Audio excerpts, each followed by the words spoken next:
is the head teacher. As a close community, obviously, we are devastated by this tragedy. Both students were talented, hard-working and well-respected members of our academy. Our thoughts are with their families at this difficult time. We are supporting our students and staff in coping with this terrible loss. The taxpayer may have to pay £500,000 towards the cost of policing the recent Bilderberg conference in Hertfordshire. The 4-day private event brought together global business leaders and politicians at the Grove Hotel in Watford 2 weeks ago with tight security. Tony Fisher has the details.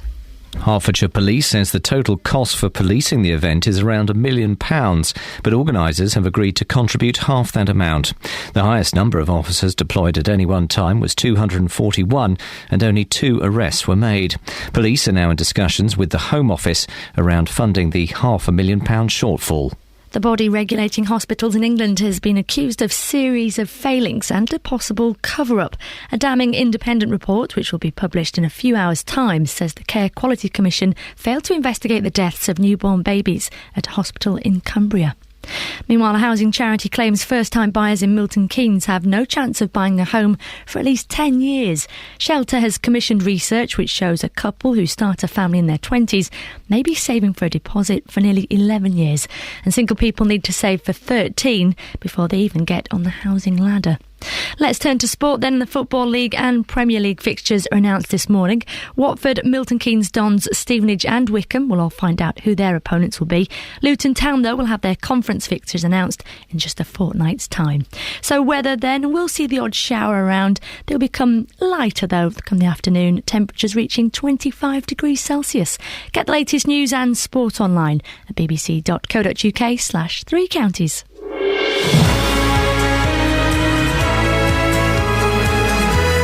Dear listener, this is Iain Lee, BBC Three Counties Radio. I hope you're feeling fine.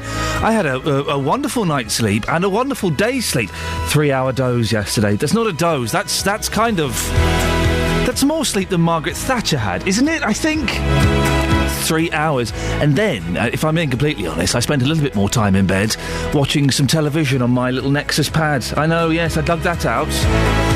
And if I heard the kids coming upstairs, I turned it off so they'd think I was still asleep. Naughty, naughty daddy. I see them every day. I don't, you know.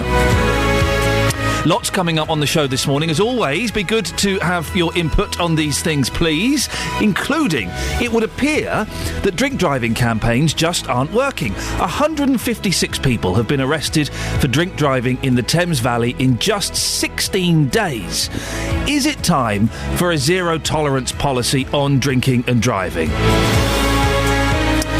Clearer food labelling is coming into operation, but will it stop people being fat and unhealthy? And as I find out that 2 female members of my team have bought a new gadget, I need to know, have you ever used a Shiwi? I was surprised. One of them is young and foolish. I expected her to get one, but one of them's, well, sensible and not quite so young. She's in the room with me. Facebook.com/BBC3CR. You can send me a text, 81333. Start your text 3CR. And the best way, of course, particularly now, 4 minutes past 6 when the lines are empty, is to give me a call. 08459 455 555. Across beds, hearts and bucks. This is BBC Three Counties Radio. Now, is it time for a zero-tolerance policy on drinking and driving? It appears that drink-drive campaigns just aren't working. 156 people have been arrested for drink driving in the Thames Valley. And get this, in just 16 days. 156 people arrested for drink driving in Thames Valley in 16 days. And the figure is up on last year.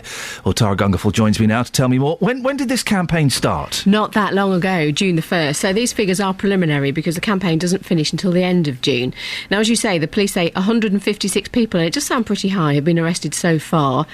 Last year at the same time, there have been 140 arrests. So that is a rise of 11%, which would suggest that some people just aren't taking the anti-drink drive message message on board. That does seem a lot to me, because you always kind of think that drink driving is seasonal. It's kind of more of a Christmas works thing, but in the middle of summer, 156 in 16 days. Well, I suppose traditionally in the middle of summer we have a bit of heat and people think, I might like a cheeky chilled beer, or I might like a glass of wine or something like that, just to bring the temperature down.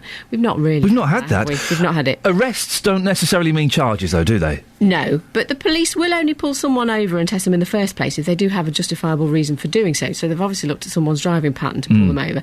Now, out of this 156, 50 have been charged, 80 have been bailed, the remainder released with no further action. Perhaps they were just driving a bit oddly. The thing is, people are still doing it. Superintendent Henry Parsons from Thames Valley Police says it is worrying that some people are still making the wrong choices, and of course it is really, deciding to drink and drive when there are alternatives available. Alternatives would be like someone else driving, getting a cab, getting a bus. You don't need to do it. That's the thing, you don't need to do it. It does annoy me, drink driving. I know, but it annoys me as well, absolutely, because there's somebody on the receiving end of this potentially every time someone gets in a car and has had too much to drink.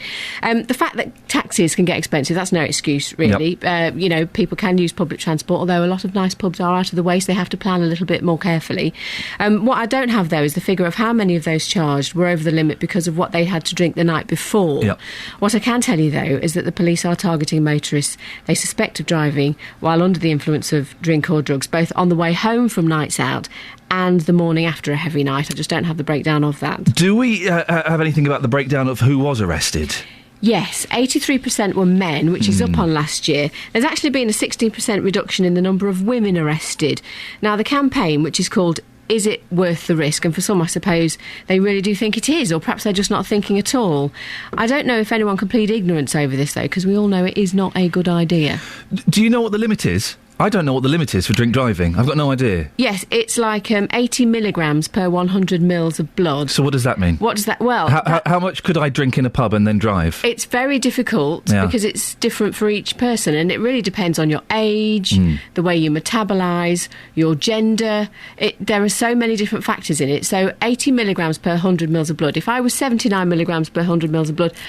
OK, that is the limit, but I couldn't drive. I can't really drive after I've had half a pint, so I don't have it. Why don't we... It's very confusing, as you've just explained there. Why don't we have a complete zero policy attitude towards it? Zero tolerance policy, then it'll be fine. Everyone will know the rules. Yeah, everyone would know the rules, but there is a problem of how you would police it in the first place anyway.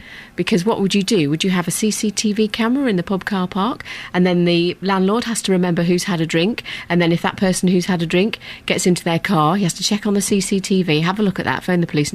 You can see that parts of it would be very difficult. But it is an option, and I think... Well, actually, even though it is an option, a lot of people would be against it, because it's almost like, what do you mean I can't have it? I'm safe to drive on just a very small drink, or I'm safe to drive on a pint. Some people do the thing... I have zero policy. I drive better after a whiskey. Some people... I've heard that before. The Lib Dems have got what do you call it when people sign things? One of those petitions. A petition, that's the word. Yes, they have a petition in favour of zero tolerance, but judging by the response to it, it won't be happening anytime soon. I had a look yesterday, 45 people have signed it. Oh dear, that's not good. The road safety charity Break is also in favour, and you'll be speaking to them later after 8 o'clock. Now, Justin Dealey has been speaking to people in Hemel who all agree with a zero tolerance policy. I think zero tolerance, but I also think that they should up the age to 21, because I think people older are a bit more clever with the drinking. Yeah, it should be, yeah. I mean, what about you personally? Would you not even have one pint and then drive? No. Yeah, but you want another one after you've had one. One's not enough normally. Yes, I do. And can you tell us why? Well, but I think different people, different sizes, whether they eat, whether they don't eat, have different reactions to drink. Any drink. So make it simple, make it a zero tolerance. Everyone knows the score then straight away. Yeah, instantly. You don't drink and drive. Would you ever have maybe one and then drive? Years ago I did. So you won't even have one now? No. So who does have a zero tolerance policy? Is there anywhere in the world that does? Well, if we just stick to Europe, because there are different places around the world who don't like it, but looking at Europe, Romania, the Czech Republic, Estonia, Slovakia, they all have a zero tolerance policy. We talked about Britain's limit a bit earlier on, 80 milligrams of alcohol per 100 ml of blood. That's the highest in Europe. Having said that, road accidents that have been related to drink driving here have fallen by more than 3/4 since 1980, when we started having all these anti-drink driving campaigns, because it is less socially acceptable now.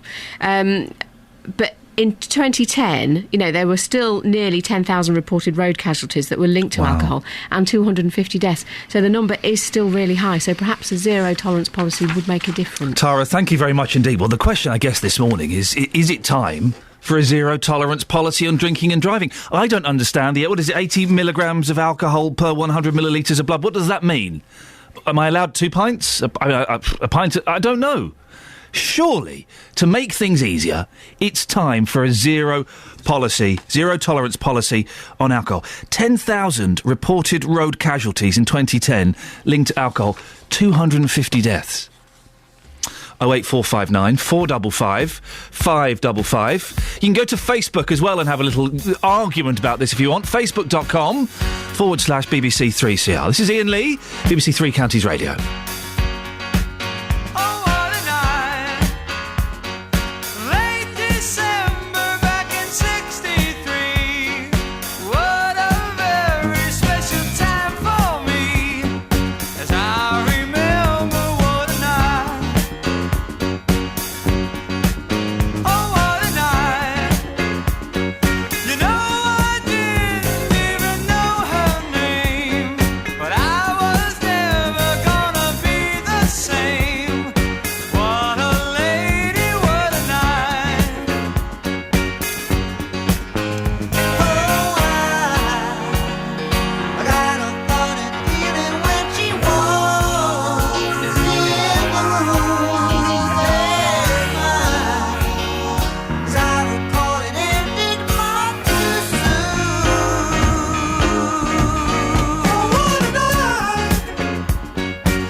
Me no speak English.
Listening to the Four Seasons. I love that song. Who decided it was macho for men to sing in a falsetto? We will never know. Fingers crossed. What's the gentleman's name? My mind is like a Swiss cheese this morning. I have no idea. Frankie Valli, that's who I'm thinking of. Thank you, yes. Frankie Valli's playing at the Royal Albert Hall, I think in June or July. My good friend and colleague, and what a great guy he is, Justin Dealey, is trying to get me free tickets for the Frankie Valli concert. I'd have to go with him, which would be the unfortunate downside to the whole event. But that's what I'm talking about. Travel news for beds, cards and bugs. BBC Three Counties Radio. Good morning. All looking excellent on the road so far today. Everything moving well and no problems so far this morning to report. If If you're going onto the M25, the roadwork section is looking clear. All the other motorways across the three counties pretty empty so far today. Good news for the tubes. We had a bit of disruption earlier this morning. Signal failure at Wembley Park has been sorted out, so the Metropolitan line now running well from Wembley Park to Finchley Road. And Edgware Road Station on the Circle District and Hammersmith and City lines has reopened after a fire alert earlier this morning. Trains are looking good as well, with no delays on the departure boards. Adam Glynn, BBC Three Counties Radio. Thank you very much, Adam. Right, it's 6:16, it's Wednesday the 19th of June. I'm Iain Lee, these are your headlines on BBC Three Counties Radio. 150 people have been arrested on suspicion of drink driving in Buckinghamshire just 16 days into their summer campaign. Pupils at Hertfordshire School are being offered counselling following the deaths of two teenagers who were hit by a train on Monday night. In sport, England's cricketers are in Champions Trophy semi-final action against South Africa today. Coming up, do you remember Bilderberg? It's that big fancy meeting in Watford where all the big dogs in the business world got together. Who writes this stuff? Well, it turns out that the taxpayer may have to pay for half of it. Nice one. BBC Three Counties Radio.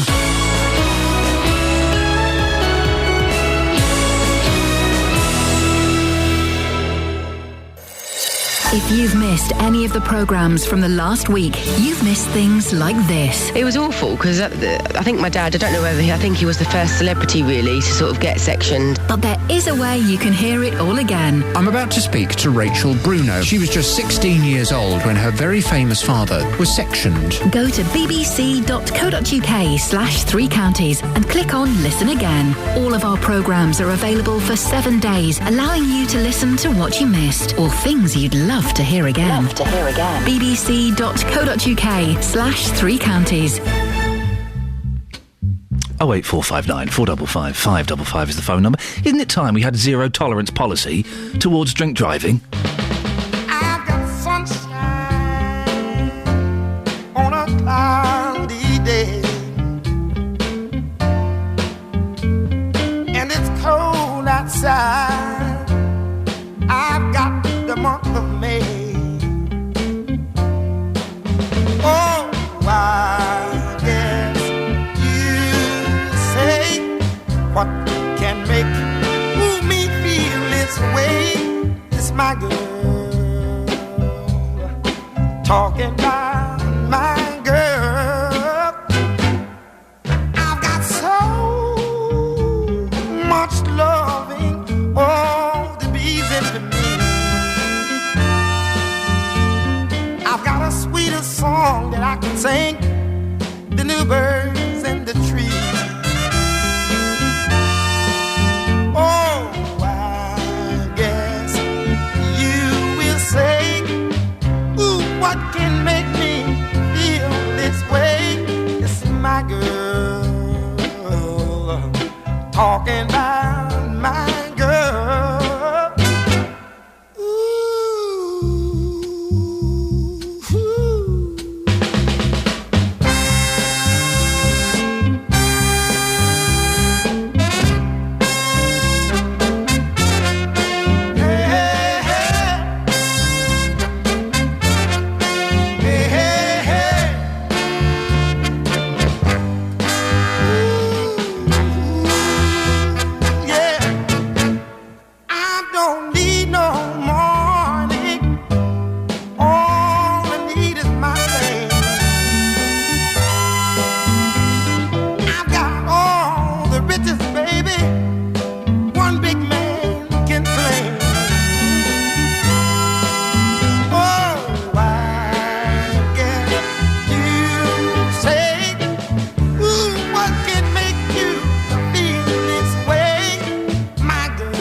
Otis Redding, my girl. I spent far too long during that song trying to shout through the soundproof glass here at the studio to hear if my team could hear me.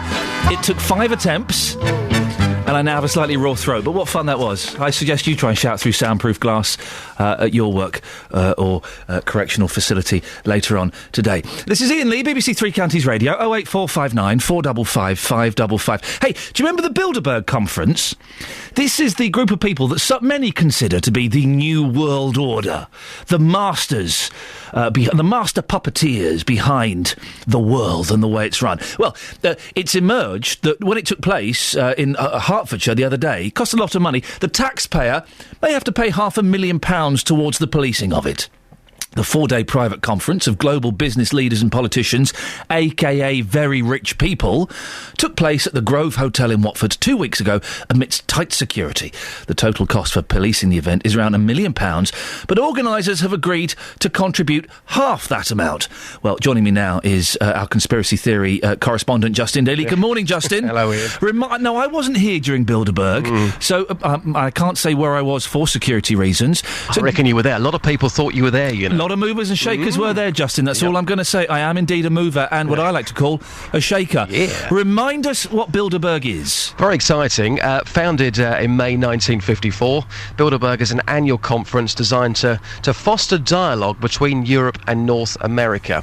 It takes its name from the Dutch hotel where the first meeting took place, and between 120 to 150 political leaders, experts from industry, finance and the media, they're all invited. There is no detailed agenda, no resolutions are proposed, no votes are taken, and no policy statements are issued. So, effectively, what we had in Watford was 3 days of meetings, including, of course, the Prime Minister on the Friday, where nobody knows what on earth they are talking about. It's top secret, which is why the conspiracy theories come out. Now, we met some very interesting people, Iain.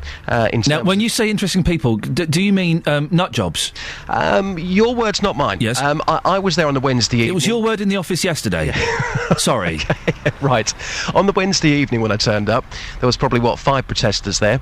Somebody said to me, there will be 10,000. Well, even on Friday when I was there, when David Cameron was there was probably 300 to 400. Here's one of them. A lot of people with their conspiracy theories calling for transparency. This is Linda from Watford. Now, she told me why she was outside the Grove. It's just to enjoy the atmosphere and to talk to people about the Lord Jesus. That there is a God who loves us, there is a God who cares, there is a God who knows and who will save us from our sins and save us from this. Though we have to go through the tribulation when dreadful things will happen. I mean, 1/3 or more of the world population will die, the grass will all be burnt up, the seas will turn to blood, the sky will fall out, the sun will fall out of the sky, the stars. Though we know these things must happen, we have the joy of knowing that the Lord Jesus is coming. So does Jesus know what these people are doing inside that building? Everything. Everything. He knows. And that's evil. I think in the book of Ezekiel, Ezekiel was allowed by God to look into the chambers of wickedness in the temple. Everybody thought the temple, the Jews are so holy, and God allowed him to see in the darkest part of the chamber, they were all bowing down to the sun. And I think even some Christians may get revelation of what is going on there, but we know the purport of it. Have they any fear of God? Have they? You tell me. Not if they're caught up in this. It'd be very, very hard. I would hope that even today they would have a conscience of what they're trying to plan. Imagine, Justin, I can't think of anything more horrific than you're having a lovely swim in the sea. Oh, it's nice, you're on holiday, maybe you're in Spain or in Greece, swimming in the sea, and then it turns to blood. No. That would be horrendous. I mean, that was Linda who was talking to me. Yes. Some of the other protesters wouldn't talk to me because apparently I was a paedophile. Well, and the reason being because I work for the BBC. Well, you know it's part of the initiation. I know. There are a lot of conspiracy theorists who think that the BBC and the media are all part of this, and we perpetuate this myth. There will be people listening to this thinking that by me being dismissive of them, I am working for Bilderberg and the New World Order, and I'm perpetuating that myth. Incredible. When I just think they're actually bonkers. Yeah. What did the residents have to say, Justin? Well, they had various concerns ranging from the cost of policing, footpaths being closed, and people parking on the verges outside their homes. I saw that myself. Here's what some of the locals had to say. What I'm totally against is the mismanagement, the lack of information, the fact that it's going to cost more than it needed to, and the fact that had it been thought through properly at the beginning by the right people,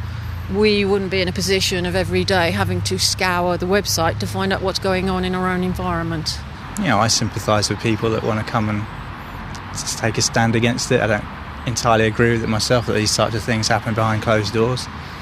It's the first time it's happened in a residential area, so hopefully it won't cause too much disruption. County have closed all the footpaths, I think 14 number in all, and to the best of my knowledge there are no alternative routes to exercise animals. I think most people are concerned around here because of they're parking on the grass still. Correct, yeah, they're parking on the grass. It is a very British thing, isn't it, Justin? This new world order, the Bilderberg Group, all of the evil that they could potentially be planning and plotting, and that gentleman's worried that someone's going to park on his grass verge. Yeah, there is that man, but this next clip, this is Nick, OK? Now, we spoke to Nick on Wednesday, and again, I spoke to him on Friday afternoon. I spoke to him just before David Cameron arrived. Now, of course, we didn't know who was in that meeting because it's top secret. We don't know what they're talking about. No. But he wanted the entire Bilderberg Group arrested. Just take a listen to this. But what we're hoping for is that there will be very large numbers of people coming here to support a blockade to stop the delegates from leaving and to demand that the police serve the arrest warrants on the members of the Bilderberg Group, the whole lot of them, to be tried at like Climate Nuremberg, for their war crimes, their crimes against humanity and their crimes against the environment. Even though we don't know who's in there, you want every single person arrested and put on trial? We believe that the entire Bilderberg Group is guilty of illegally employing the politicians to slaughter people in the Middle East, to steal their oil, their natural resources and their territory, amongst all the rest of the crimes that they are committing. Well, it's now all over. Was there any trouble in the end, Justin? Well, the maximum number of officers deployed at any one time was 241. During the event itself, the number of protesters ranged from around 300 on the Thursday and Friday to 2,000 on the Saturday. There were only 2 arrests for minor offences, including one for drunk and disorderly and one for an individual persistently trying to enter the restricted area. And no crimes were reported linked to the actual protest, so hardly any trouble whatsoever. £500,000 is being left for the policing bill that we potentially could be paying, as the organisers aren't going to pay it. Yep, that's correct. The Police and Crime Commissioner for Hertfordshire, David Lloyd, he said in a statement that my intentions and the forces are to keep the policing operation cost neutral for the people of Hertfordshire. We are having ongoing discussions with the Home Office around other funding sources to achieve this and bridge any funding gap. Details of the outcomes from these discussions will be released as soon as they are finalised. Now, Herts Police say it'll be about a month before we know the outcome of those discussions, but the question this morning, Ian, is if the Home Office doesn't pay for it, i.e. the taxpayer, then who will be paying this bill? It's a lot of money we're talking about here. On a serious note, that meeting did consist of some of the richest people in the world. They could have had a little whip round. They could have had a pot by the door. Listen, as you're leaving, if you could just put in a few £1,000s to cover the policing bill. It will, if we end up paying for this, or if the local taxpayers end up paying for it, I do think that's outrageous. Well, I mean, you look at the people there, you're right. We're talking about some of the biggest people on this planet, and yes, they have made a donation, but when you think about how many people were actually arrested, a couple of arrests, and we're talking about £500,000 of that coming out of local taxpayers' money, people in Watford will feel, I'm sure, very angry about that. Justin, can you do me a favour this morning? Yeah. Shiwi. Shiwi. Are you aware of what a shiwi is? Oh, what's a shiwi? Well, a shiwi is a thing that allows a woman to stand up and do a wee-wee. We can do it because we have the natural gifts. You love your wee-wee phone-ins, I do, Justin. Read into that what you will. But there are 2 members of the female team here who have shiwis. Right. One of them, Kelly Betts. One of them is producer Tara, who is very, very sensible. Very posh, yeah. He's very, very sensible. Could you find out if anybody out there... So I'm getting a rude message typed on my screen. Could you find out if anybody listening to BBC Three Counties Radio right now, A, if they know what a shiwi is, and B, if they've ever used one? Yeah, that's a great phone. And hi, I'm from the BBC. Have you got a shiwi? Listen, Justin, I know you can do it. Yep, I'll do it. Speak to you later on. Ta-ta. Travel news for beds, cards and bugs. BBC Three Counties Radio. The A1 as you drive into London through Boreham Wood, southbound, already quite slow. from Stirling Corner toward Apex Corner at the A41. London Road in St Albans, roadworks as you go past Mile House Lane, and 2 stretches with works on the A40. First off in Beaconsfield, roadworks between Lakes Lane and Piebush Lane, and then through West Wickham. There are some temporary traffic lights up on the A40 for water main work near to the junction with Chapel Lane. None of these causing delays yet this morning. All the major routes looking clear, and trains and tubes running to time. Adam Glynn, BBC Three Counties Radio. Adam, thank you very much. 6:30. Let's get the news and sport now. Here's Serena Farrow. Across beds, hearts and bugs. This is BBC Three Counties Radio. Good morning. An increasing amount of men have been arrested for drink driving by Thames Valley Police, who cover both Buckinghamshire and Milton Keynes. That's just 16 days into their special summer campaign. Pupils at a Hertfordshire school are being offered counselling after the deaths of 2 teenagers who were hit by a train on Monday evening. Meanwhile, the taxpayer may have to pay £500,000 towards the cost of policing the recent Bilderberg conference in Hertfordshire. And a parliamentary commission looking at how to clean up British banking has recommended prison sentences for senior staff who are found to have acted recklessly. That's all the latest news. Now let's turn to the morning sport. Three Counties Sports. BBC Three Counties Radio. Cricket first then, and England are in Champions Trophy semi-final action against South Africa at the Oval today. Spinner Graham Swan misses the match due to his calf injury and is replaced by James Treadle. The Football League and Premier League fixtures are announced this morning. Watford, MK Dons, Stevenage and Wickham all find out who their opponents will be. But Luton Town will have their conference fixtures announced in just a fortnight's time. Gareth Southgate's one of the early favourites to replace Stuart Pearce. That's as England's under-21 manager. It comes after the FA announced today they won't be offering Pearce a new contract when it expires in June.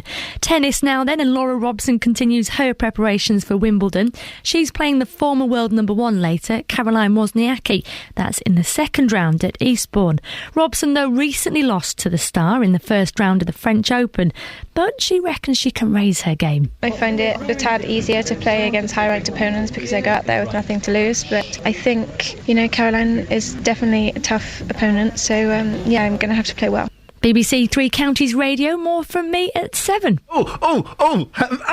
Wait, I was just bullying the team. I was not bullying them, I was cajoling them. Not cajoling them, I was encouraging them. Hang on, here we go. Call 08459 455 555. That's better. No. BBC Three Counties Radio. Never bullying the team. Never bullying, encouraging them aggressively. That's what we're doing. Good morning, this is Iain Lee, BBC Three Counties Radio. Coming up in the next 30 minutes, more on drink driving. Shouldn't we have a zero-tolerance policy towards drink driving? Don't you think? It makes sense. 156 people arrested for drink driving in Thames Valley. What, last year? No, in 16 days. It's time for a zero-tolerance policy on drink driving. If you disagree, there's got to be something wrong with you. Are we going to get one of those idiots phoning up saying, well, actually, I find I drive a bit better after a pint of beer? No, I know most people don't, but I actually do drive a little bit better after a little bit of booze. 08459 455 555. I'll say it now. If you have anything to drink and drive, even half a lager, you're an idiot. There's something wrong with you. All of that and more, including shiwis. The two are kind of interconnected. Ever used a shiwi? 08459 455 555. This sounds like a fun track. They must have had so much fun in the studio recording this. It's the Tremolos. Here comes my baby. It's a bit misogynistic.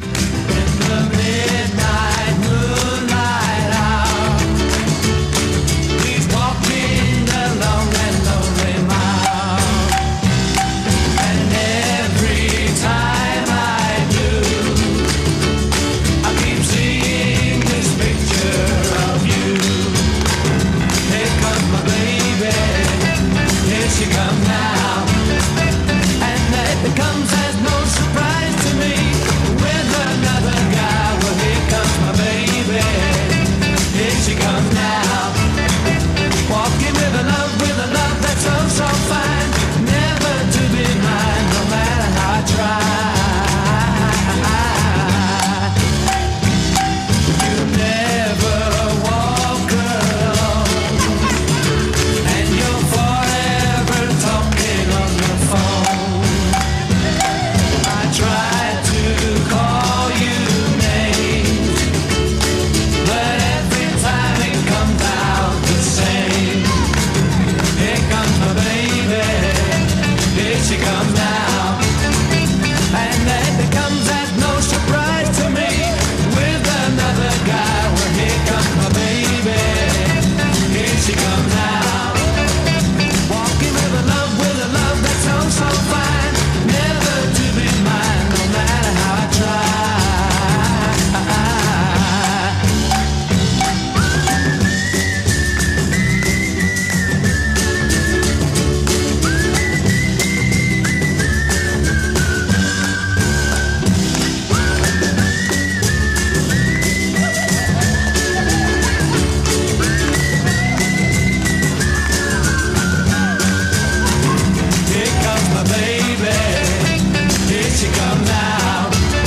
by Cat Stevens before he went, as my mum likes to describe it, before he went all weird.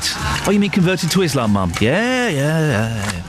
Morning, this is Iain Lee, BBC Three Counties Radio. Now, a haulage business in St Albans with 40 years of history has been forced to close with the loss of 53 jobs.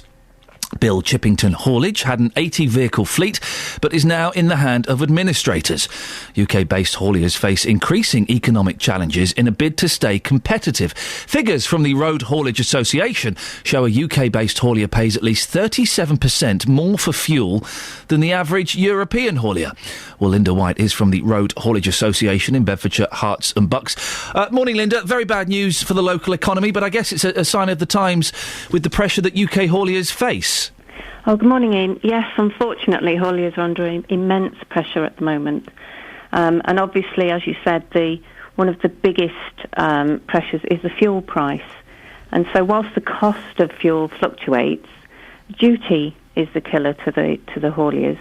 And if you consider that on a litre of fuel, 62% of that is duty and VAT. So that has to be addressed for our hauliers to remain profitable. There is another pressure on hauliers, and that's the lack of work due to recent recession. And suppliers are cutting their costs to survive, and many of them have gone to the wall. But quite often they'll cut the costs so much that they want a price that's below the cost to do the job. And with only a 2% profit margin, hauliers are finding it very difficult to have that flexibility to compete with, for instance, non-UK hauliers. You are lobbying the government to reduce the duty on fuel for hauliers. Any progress on that? Oh, yes. Well, the RHA, in collaboration with Fair Fuel UK, are constantly lobbying Parliament. And recently the Chancellor stopped the planned rise in duty for September 13. And the Prime Minister has hinted that there'll be no further increases in fuel duty for the life of this Parliament. So whilst the stabilisation of duty increases may allow some hauliers to survive the recession, for some it's too late, for instance, Bill Chippington. And that's why this has to be addressed, and it's a constant process. There are some people, Linda, who might argue that road haulage is quite an outdated concept and we should be using other systems like trains, which are more economically friendly. What would you say to them? Well, I think almost everything that you buy off the shelves or from the shops, even online, is delivered by road. And yes, there are other forms of transport, but you know, the road system and the infrastructure supports the road haulage way of getting goods to the customer. Has it gone too far, Linda? Can we claim any of this back? If continental hauliers are able to do things much cheaper, can we ever be in serious competition with them? Well, I think yes, we can. I mean, hauliers are or have been very resilient over the past years, but we do have to keep lobbying the Parliament to lower duty on fuel. That is the main killer for our hauliers. Linda, I appreciate your time this morning. That's Linda White from the Road Haulage Association in Bedfordshire, Herts and Bucks. I said the word hauliers so many times in that piece that I'm not sure if it's a real word anymore. Hauliers.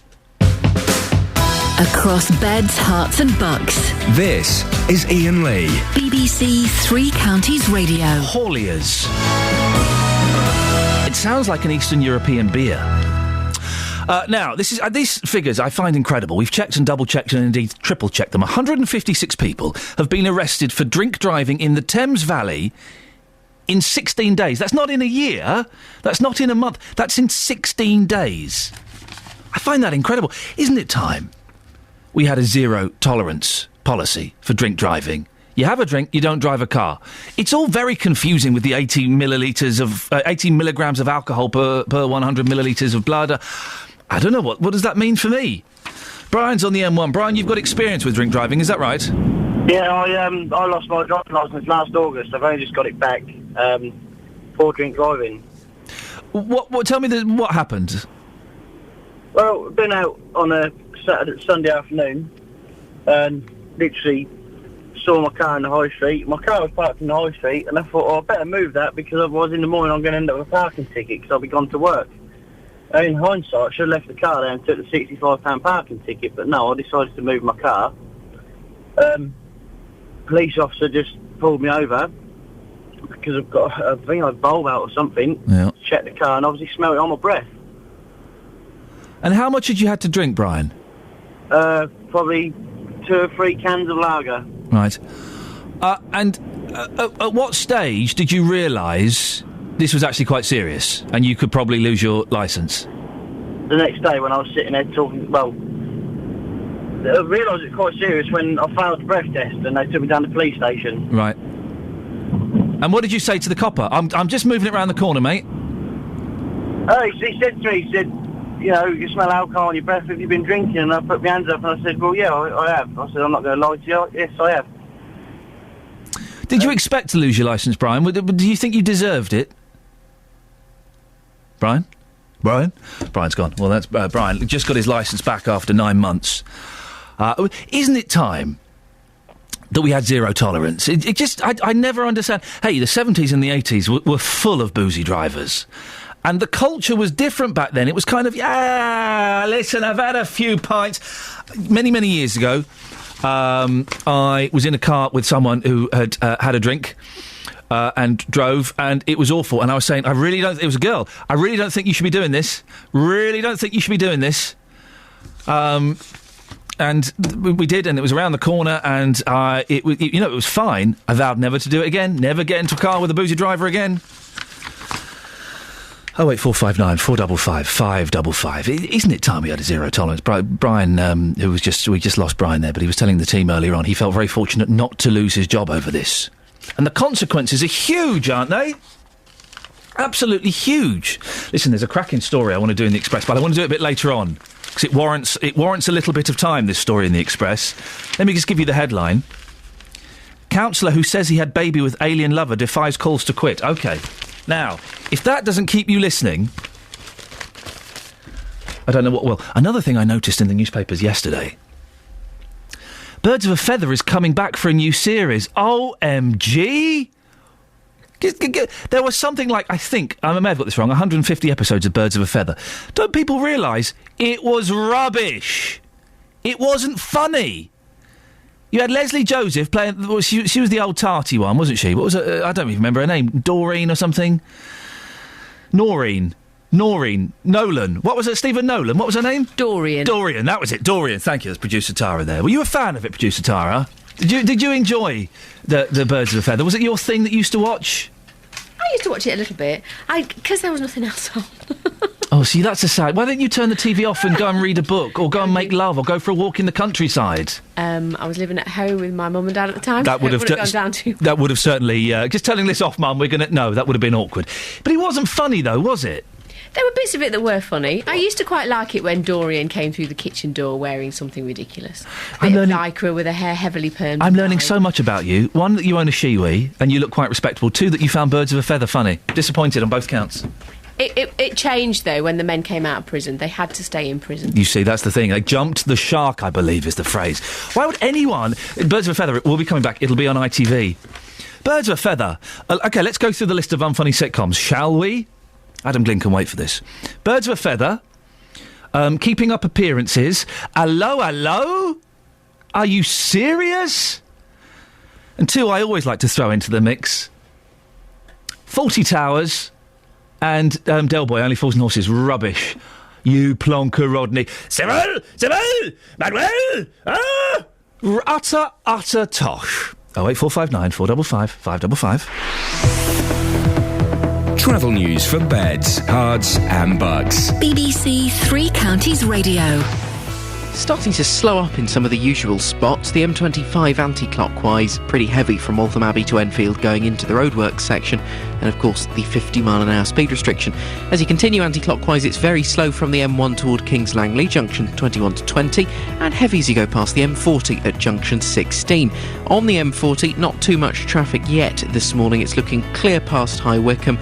It's all looking good actually into London from the M40 onto the A40, but if you're driving into London along the A1, it's all already slow between Stirling Corner and Mill Hill Circus. Trains and tubes, no reported problems or delays. Departure boards are still showing a good service. Adam Glynn, BBC Three Counties Radio. Adam, would you agree with me? Birds of a feather, complete and utter tosh. Yeah, broadly so. It's a long time since I've ever seen an episode of it, but I wasn't a fan, no. Keeping up appearances. That was a bit more hit and miss, generally quite poor. Hello, hello. Didn't like it. Faulty Towers. Liked bits of it. And Only Fools and Horses. Utter tosh, isn't it? I don't know. I quite like Tony Fools and Horses. That's the one I like. No, you don't. Let me ask you the question again. Let's see if you get the answer right this time. Only Fools and Horses. Utter tosh, wasn't it? Hang on, excuse me. Yes, it was utter tosh. The email came through. Thank you very much, Adam. Morning, it's 6:47. It's Wednesday, the 19th of June. I'm Iain Lee. These are your headlines on BBC Three Counties Radio, you plonker. 156 people have been arrested for drink driving in the Thames Valley in just 16 days. The figure is up on last year. Pupils at Hertfordshire School are being offered counselling after the deaths of 2 teenagers who were hit by a train on Monday night. In sport, Gareth Southgate is one of the early favourites to replace Stuart Pearce as England's under-21s manager. Coming up, we'll be talking about banks. Should bankers who behave irresponsibly be sent to prison? 08459 455 555. Before that, here's the weather with Wendy Hurrell. Beds, Herts and Bucks weather. BBC Three Counties Radio. Good morning. We start with a fair amount of cloud around, and that is producing 1 or 2 showers here and there. We've also, separately to this, got some showers spinning off, a bunch of them over northern France, and we're at the risk of getting 1 or 2 of those as well through the morning at least. And they are the really interesting ones because they are thundery and there are some really terrific downpours associated with them. I think for the most part, though, we'll stick with the cloud and the 1 or 2 lighter showers that we've got at the moment through the morning. And then they should tend to ease off as we go through the day, and some of this cloud will lift to give us some hazy brightness, and it will take a bit of sunshine to get the temperatures right up there, but I think some places will be higher than 25 degrees today, but it's going to be feeling muggy once again.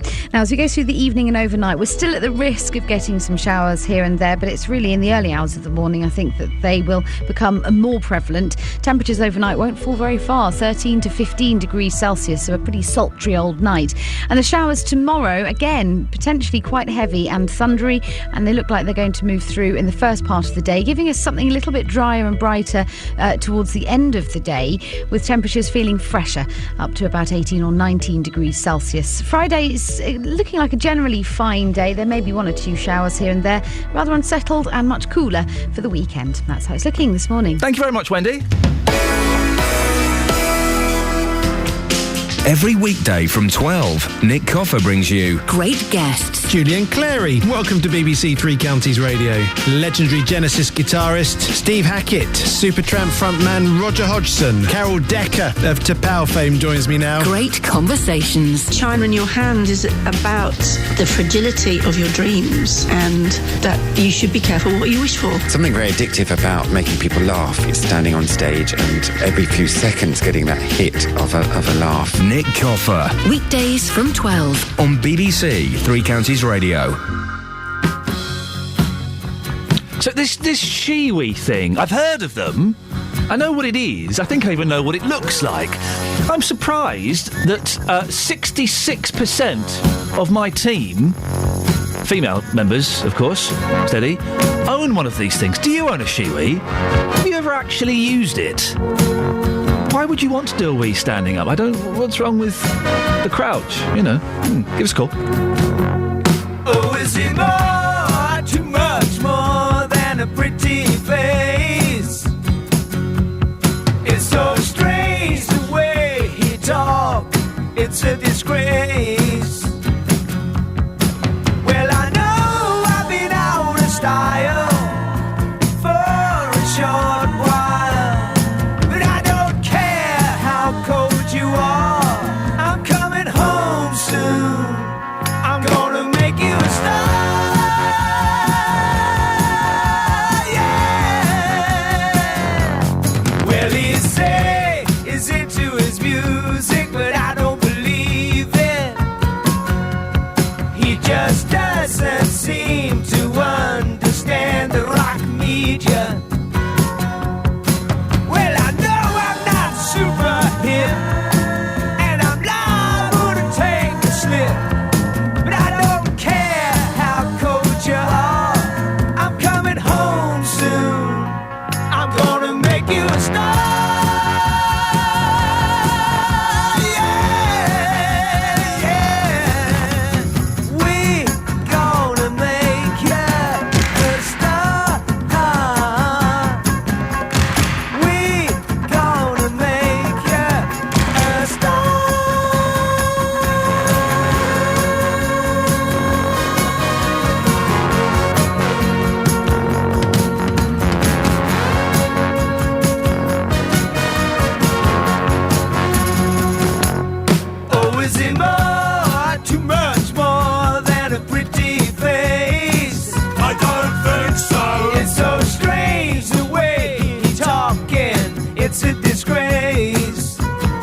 But you see, I don't care how cold you are.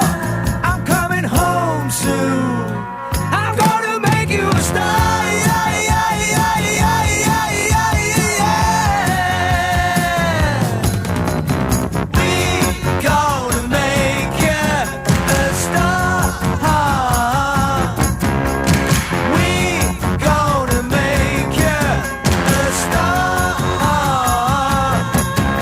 We were just sharing our David Essex stories as that played. I like David Essex.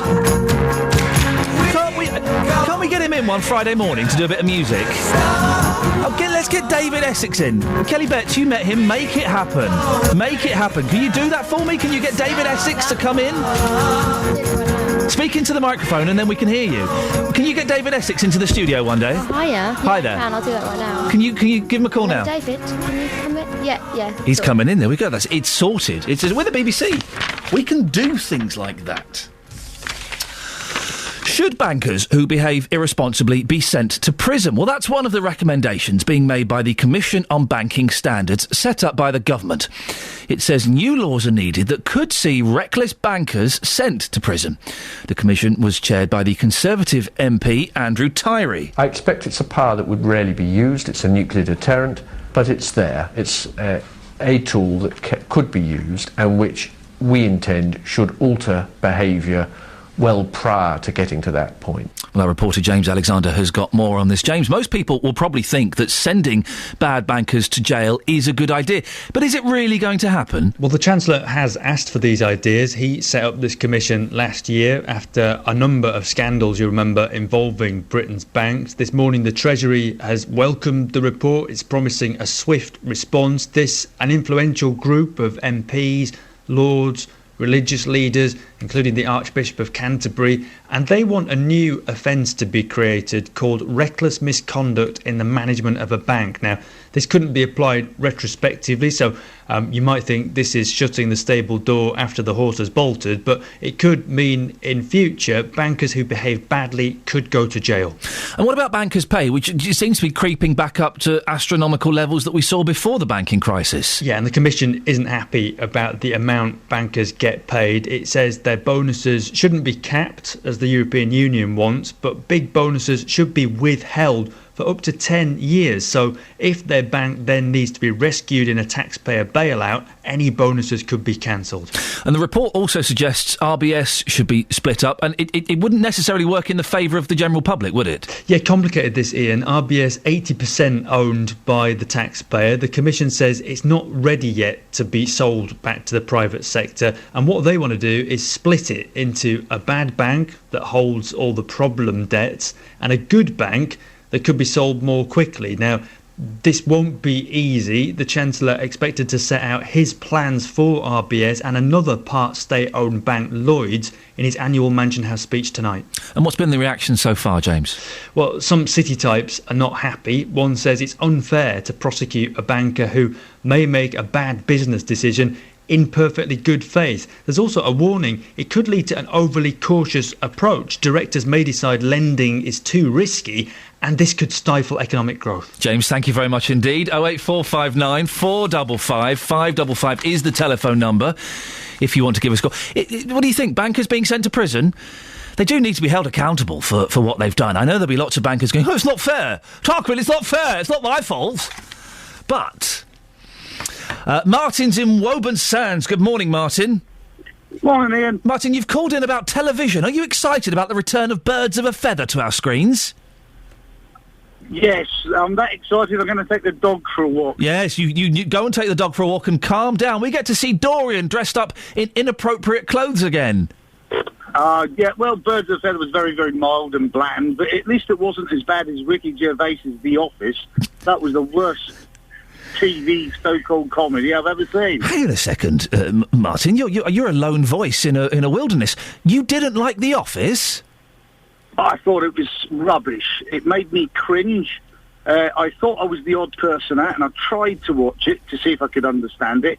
But more than half the people I spoke to said, did you get The Office? They said, no, I didn't. It made me cringe. I thought it was terrible. I think it was meant to make you cringe, wasn't it? That was part of the comedy. Yeah, it was like Marmite. You loved it or you hated it, and cringing doesn't make me laugh. It's not funny. Cringing doesn't make me laugh. Yeah, I know what you mean. I do like a good cringe. I found The Law of Diminishing Returns with Gervais's series. I loved The Office. I quite like Extras, and I thought that one about the short fella was rubbish. I would agree that they should be used with Ricky Gervais, yes. Would you agree with me on Fawlty Towers and Del Boy, the Del Boy programme? They're both rubbish. Hello? They both, generally, overall, they were not as funny as people make out they were. Martin, can I ask you a question? I'm getting looks from my team, so I feel I have to ask you this question. Are you a miserable so-and-so? What does make you laugh? I don't like Ricky Gervais. Ricky Gervais was cringeworthy, and cringing isn't funny. What does make you laugh? What's the funniest programme? We're struggling, aren't we? No, I can't think of one. There we go. Have you ever laughed? No, never. Okay, final question, Martin. Ever used a Shiwi? No. Okay, we're still trying to find someone who's used one. 08459 455 555. Travel news for beds, cards and bugs. BBC Three Counties Radio. Maylands Avenue in Hemel Hempstead, there's some water main work going on around the Duxon's turn. Doesn't seem to be causing delays at the minute. Speed sensors showing traffic through Hemel moving quite well. A little bit slow through Harpenden. It's looking like the sensors are picking up a little bit of a queue along the A1081, quite near to the station. It's not moving too badly, but definitely slow. Marlow Road through Marlow on the eastbound side of the A4155. You're going to find some temporary traffic lights for roadworks between Fern Lane and Sheepridge Lane. M25 anti-clockwise, heavy traffic into the roadworks, Waltham Abbey to Enfield. Slow then from the M1 to Kings Langley, junction 20. And pretty heavy as you pass the M40 at junction 16. Plus, definitely slow into London. Traffic building along the Barnet bypass, the A1 from Stirling Corner down to Mill Hill Circus. Trains and tubes, meanwhile, running without problems. Adam Glynn, BBC Three Counties Radio. Adam, thank you very much indeed. The next hour of the show, Shiwis. I'll be telling you about a counsellor who's had a baby with an alien. It's a real person who's saying this. But more importantly, isn't it time we went for zero tolerance on drink driving? Here's the news with Serena. On FM, AM, online and digital radio. This is BBC Three Counties Radio.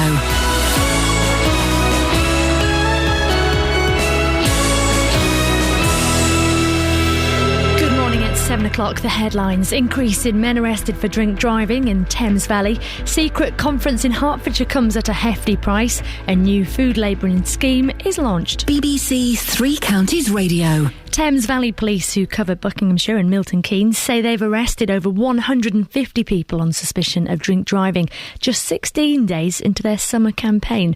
Overall, this year's arrests show an 11% increase on the same period last year. Well, police say they're targeting people on the way home from nights out and also the morning after. And there'll be more on this story as chairman of the lifestyle choice organisation Freedom to Choose will be speaking to Iain Lee shortly after this bulletin. Turning to other news this morning, and pupils at a Hertfordshire school are being offered counselling. It comes after the deaths of two teenagers who were hit by a train on Monday evening. The deaths of 18-year-old Mert Carolan and 15-year-old Charlie Disbray aren't being treated as suspicious. Friends, though, have left flowers at the gates of Hartswood Academy in Borehamwood. Peter Gillett is the head teacher. As a close community, obviously, we are devastated by this tragedy. Both students were talented, hard-working and well-respected members of our academy. Our thoughts are with their families at this difficult time. We are supporting our students and staff in coping with this terrible loss. The taxpayer may have to pay £500,000 towards the cost of policing the recent Bilderberg conference in Hertfordshire. The 4-day private event brought together global business leaders and politicians at the Grove Hotel in Watford, but it did have tight security. Well, we spoke to protesters at the time about whether they think it's a worthwhile cause. We believe that the entire Bilderberg group is guilty of illegally employing the politicians to slaughter people in the Middle East, to steal their oil, their natural resources and their territory, amongst all the rest of the crimes that they are committing. Luton Council says it needs £8,000 worth of sponsorship to ensure the town's Christmas lights are as good as last year. The Deputy Leader of the Borough Council, Sian Timoney, told Three Counties Radio that they have to make cutbacks. We've got to find £49 million worth of savings in our budget. Unfortunately, it means the things that are nice to do have to go so that we can pay for the things that we have to do. Health campaigners have welcomed a new food labelling scheme to be phased in across the UK over the next 18 months. The voluntary system includes colour coding and nutritional information on the front of packs to show levels of fat, salt and sugar. While all the major supermarkets have signed up, some big firms, though, aren't taking part. Turning to football then, and the Premier and Football League fixtures for the new season are released this morning at 9 o'clock. Watford, MK Dons, Stevenage and Wickham will all announce theirs. And the weather, the morning... rest of the showers we'll have. Dry, though, this afternoon. Temperatures reaching 25 degrees Celsius. Get the latest news and sport online at bbc.co.uk/3 counties.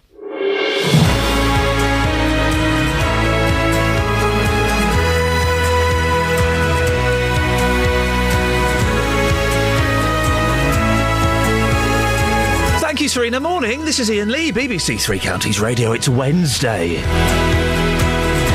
Which means it's almost virtually the weekend, I think, doesn't it? Kind of.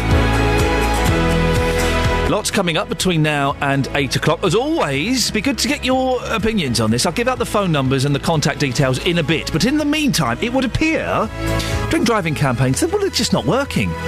How do I know this? Well, 156 people have been arrested for drink driving in the Thames Valley. In 16 days. Not in a year, not in 6 months. 156 people arrested in 16 days. Well, surely it's time for a zero-tolerance policy on drinking and driving, isn't it? 08459 455 555. Clearer food labelling is coming into operation. A traffic light system. Does anybody really look at those things? Will it actually stop people being fat and unhealthy? And as I find out that two members of my team reveal they have a new gadget, I need to know this. Have you ever used a Shiwi? I won't go into details. I will later on, but really, a Shiwi? Facebook.com/BBC3CR. Text 81333. Start your text 3CR. Put your name on it, please. Best way to get in touch, though, of course, is to give me a phone call. 08459 455 555. Across beds, hearts and bucks. This is BBC Three Counties Radio. You can give me a call, 08459 455 555. Is it time for a zero-tolerance policy on drinking and driving? I've been saying this for a long time. I do think, even if you have a lager, half a lager, glass of wine, I think if you get in a car, you're an idiot. You have to be. Even a tiny little bit of booze. It could affect you differently on different days. Maybe you're a bit poorly, you're not slept, you haven't had anything to eat. A small glass of wine could just impair your reactions ever so slightly. I don't think there's any justification for drink driving at all. 08459 455 555. Well, 156 people have been arrested for drink driving in the Thames Valley in just 16 days. 16 days. And that figure is up on last year. The road safety charity Break want a zero-tolerance policy on drink driving, saying England and Wales has one of the highest drink drive limits in Europe. Well, we'll be speaking to Break after 8 o'clock. But would zero tolerance actually work? Our reporter Justin Dealey has been out and about in Hemel Hempstead. Morning, Justin. Yes, hello, Ian. In a moment we're going to be talking to Paul, just moved up to Toddington Services, but when I was in Hemel, everyone agreed, a bit like you, that we should be having a zero tolerance. Just take a listen to these people. I think zero tolerance, but also think that they should up the age to 21, because I think people older are a bit more clever with the drinking. Yeah, it should be, yeah. I mean, what about you personally? Would you not even have one pint and then drive? No. Yeah, but you want another one after you've had one. One's not enough normally. Yes, I do. Can you tell us why? Well, I think different people, different sizes, whether they eat, whether they don't eat, have different reactions to drink. Any drink. So make it simple, make it a zero tolerance. Everyone knows the score then straight away. Yeah, instantly. You don't drink and drive.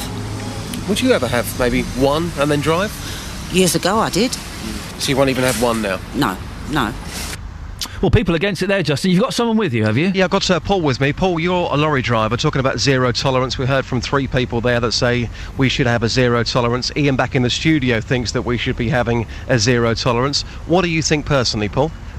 Personally, I don't think it should be zero, but it should be very, very low, and that limit has to be decided by the government, in effect. I mean, obviously you can't even have one, can you, as a lorry driver, but personally, if it's the weekend and you're in your own vehicle, would you maybe have one and then drive? No, if I'm driving, I have none whatsoever. But the thing about having a zero tolerance, it's all about the morning after. And like I say, if you've been out for a Sunday lunch, glass of wine, what have you, I'm not saying you're driving immediately afterwards, but round about tea time, you know, when will you know if it's safe to do so? It's a very good point. And a last point on food as well, because of course some foods contain alcohol. So you think this is flawed, don't you? Well, like I said, your mum's trifle at Christmas. Yeah. But it has to be very low for obvious reasons. Now whether it's zero, I'm not too sure about it being zero, because you're never quite going to know. You may not even know what you've eaten. So I would say very, very low, but not zero. Okay, thanks for your time. There you go. That's Paul joining us live here from Toddington, Ian. Justin, thank you very much indeed. Joined now by Dave Atherton, chairman for Freedom to Choose, and also health correspondent of the online newspaper The Commentator. Morning, Dave. Morning. Break and other organisations are suggesting a zero-tolerance policy. Do you support that? Well, it depends what you call a zero-tolerance policy. I'll obviously be listening. Well, zero tolerance. Zero alcohol consumption? Yes. No, I certainly wouldn't do that. I think the limit 80 milligrams at the moment is fine, and can I all equally join in and condemn all the people that have been stopped and charged and what have you for drinking and driving. Can you explain what the 80 milligrams means, and how much could I actually drink? It's about 1.5 to 2 pints. See, there's the problem, isn't it? It's about. We don't know exactly. There's no specific amount. It's so vague, isn't it? Sure. Well, no, the government has actually done some research into this back in the 1980s, and they actually found that if you did reduce the amount of alcohol you're allowed to drink and drive in, it will be a case of there won't be any less accidents. For example, even places like Sweden, who even they've got 20 milligram, they've got a complete zero tolerance reaction to drinking and driving, but they still keep the limit at 20 milligrams, because often a lot of people, when they wake up in the morning after sensibly not drinking and driving, have still got alcohol in their system. That research is 30 years ago, Dave, and in 2010 there were nearly 10,000 reported road casualties linked to alcohol, 250 deaths. Right. Well, no, of course, any casualty on the road is a tragedy. Till about 3 or 4 years ago, about 3,000 people were killed every year on the roads. It's now down to 2,000. Britain has the safest roads in the world. But we could make them safer, couldn't we? If you weren't allowed to have any alcohol before you got into your car, the roads would be safer, wouldn't they? No, they wouldn't be. That's the point. But there is no evidence of reducing the drink-drive limit. But people's reaction time is impaired, isn't it, when you have a drink? No, theoretically, yes, but at the level of 1 to 2 pints, the difference is minimal from what I've read. I remember, I don't drink, and I remember when I did drink, some days I could have a couple of pints and be fine, sometimes I could have a couple of pints and be wrecked. Sure. Well, I think, if you go back to the fact that Britain has the safest roads in the world. But it does mean that within that limit, I would still be within that limit. Is the vast majority of people in this country are very sensible and discerning and don't drink and drive and don't get to a level of alcohol impairment where they are. But if I'd had a couple of pints and it wrecked me, which it did sometimes, I was a little bit of a lightweight, I would still be legal to drive. Whereas if there was a zero tolerance, there would be no chance of me getting in that car. Well, sure, but the point is, surely it's your personal. Well, no, if it's legal for me to drink and drive those 2 pints, then why shouldn't I? Well, I'm sure there's if you drive when you're tired, I'm sure there's lots of other, using your mobile phone, fiddling around with the climate control. David, you cannot compare fiddling around with the climate control to having a couple of pints of beer before you get in the car. Well, no, it's about your personal... Come on, that's a weak argument, isn't it? No, it's not a weak argument. You're putting the AC on, that's the same as having 2 pints of lager? Rick, come on, Dave, you can do better than that. Well, apparently fiddling around with the controls of your car, including the stereo, contributes to 20% of all crashes. And those stats are from where? They're actually from the British Transport Laboratory. OK, well, I'll certainly look this up. But just in conclusion, Dave, you think people should have the right to choose as to whether they drink and drive? No, hang on. No, that's slightly putting words in my mouth. OK, clarify. I think the current... anybody who does drive above the current drinking and driving at 80 milligrams should be ashamed of themselves. But there's no need for further interference from the government because there's no evidence to back it up. Dave, I appreciate your time. We have to move on. Dave Atherton, Chairman of Freedom to Choose. What do you think? Zero tolerance, drink driving. I'll say it. I think if you have a pint, if you have a glass of wine before you get into the car, I think you're selfish and I think you're an idiot. Because there are ways around it. Get someone else to drive. It's not... when I gave up drinking about 9 years ago, I was kind of thinking, how am I going to... What's it going to be like? Am I going to be able to cope? Turns out it's fine. It's fine. It's easy. The decision is made. I'll drive the car. Yeah, I don't mind driving. 08459 455 555 is the telephone number if you want to give us a call. Now, in the next 18 months, your shopping could look a little bit different. A new food label is being phased in, which will be on the front of food packets. It has the support of health groups and all the major supermarkets as the government tries to tackle the obesity crisis. The voluntary system includes colour coding and nutritional information to show off levels of fat, sugar and calories. Well, will food labelling stop people being fat and unhealthy? Steve Miller is the presenter of Fat Families on Sky One. Steve, what do you think about this traffic light system on the front of food packets?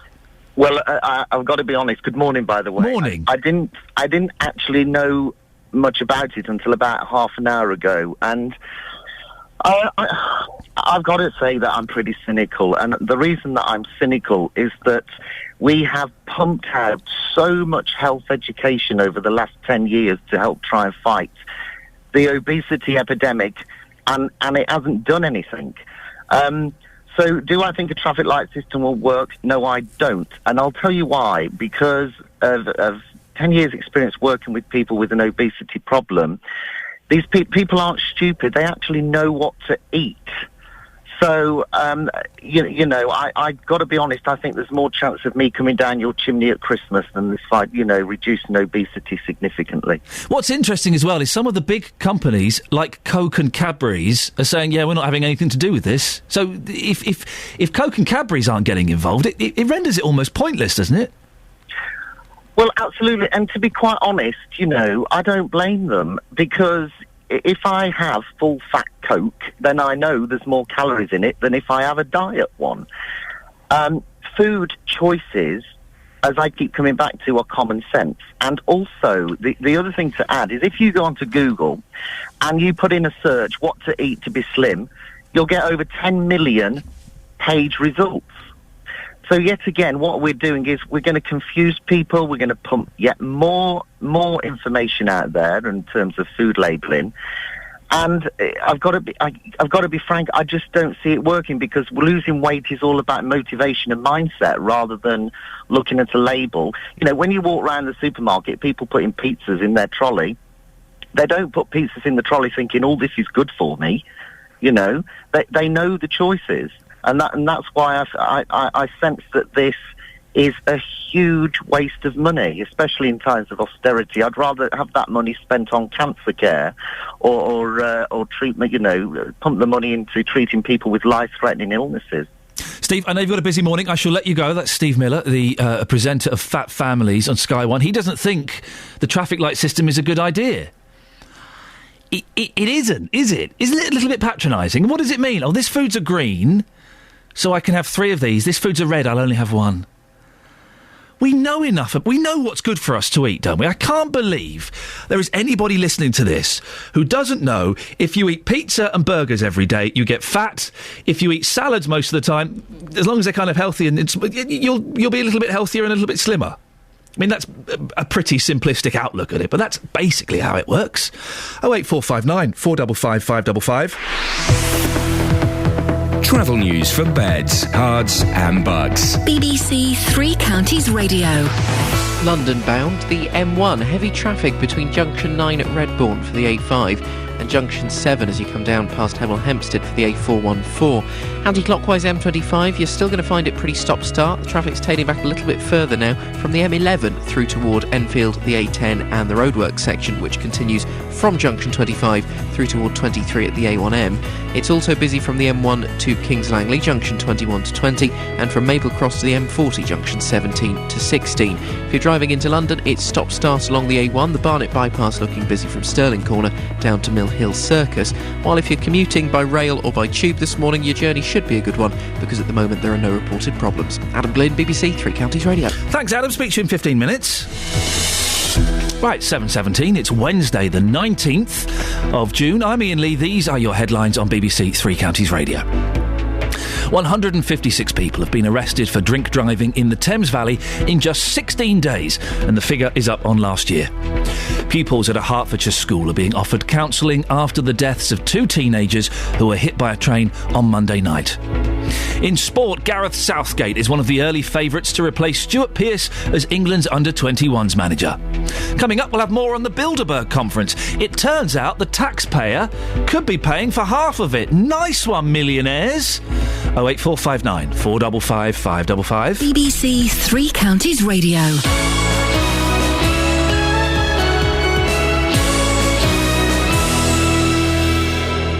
If you've got a problem with a company, a council or an organisation, there's one man you should come and speak to. You've got a problem with a mattress, I gather. Tell me all about it without naming any company name. Jonathan Vernon Smith. Well, every time she tried to book, the trip was cancelled because of adverse weather. The JVS show fights for your rights and tackles your consumer problems. Just send the receipt off and you'll get the cheque in the post. If you need our help, I went to speak to the man that runs this golf club. Email jvsshow@bbc.co.uk.